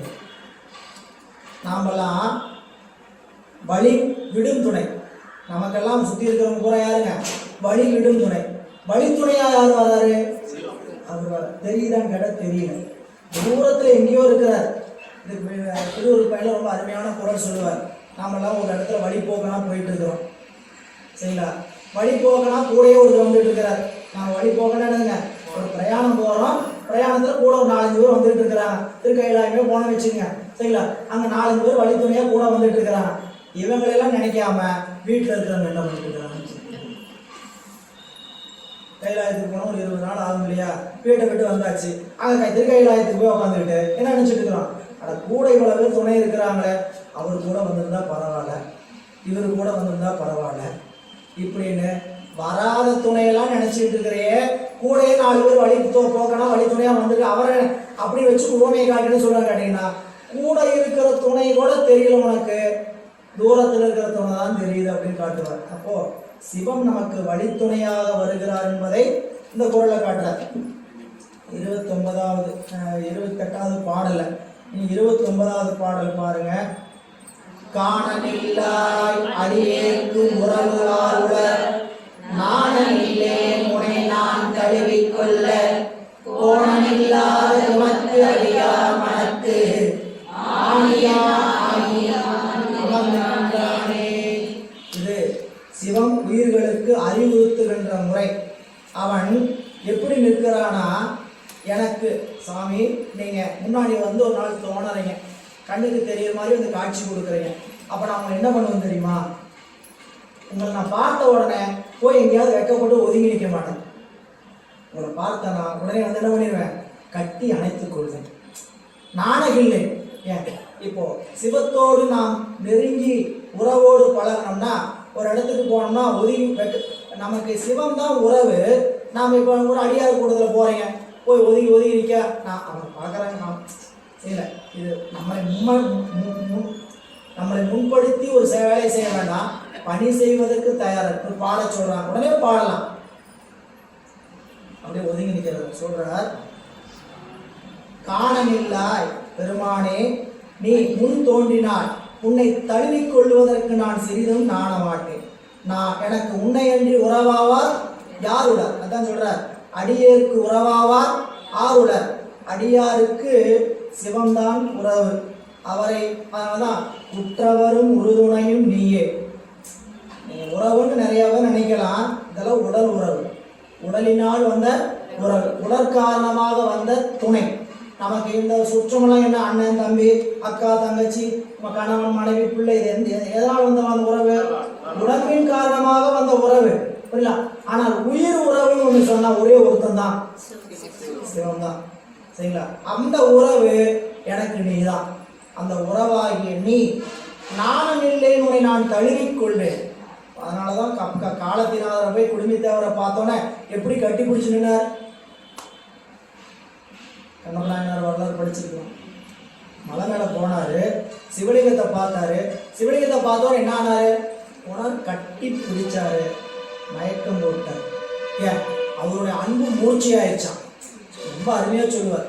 எனவே இங்கே அப்படி கோணல் இல்லாத குணத்தடியார் மனத்து, கோணல் இல்லாத அடியாருடைய மனத்து இறைவன் எப்படி இருப்பாருன்னா ஆணியன் ஆகி, ஆணி என்னங்க நல்லா ஆழமா பசுமரத்தாணி அறைந்தார் போல அப்படி ஆணியனாகி நிற்பார் என்று ஆதி அமர்ந்து நின்றான். நம்ம காரைக்காலமையார் கேட்பார், அன்றும் திருவுருவம் காணாதே ஆட்பட்டேன், இன்றும் திருவுருவம் காண்கிறேன், என்றும் தான் எவ்வுருவம் நம்பினான் என்பார்க்கு என்னுரைக்கேன் எவ்வுருவம் உருவம் ஏது.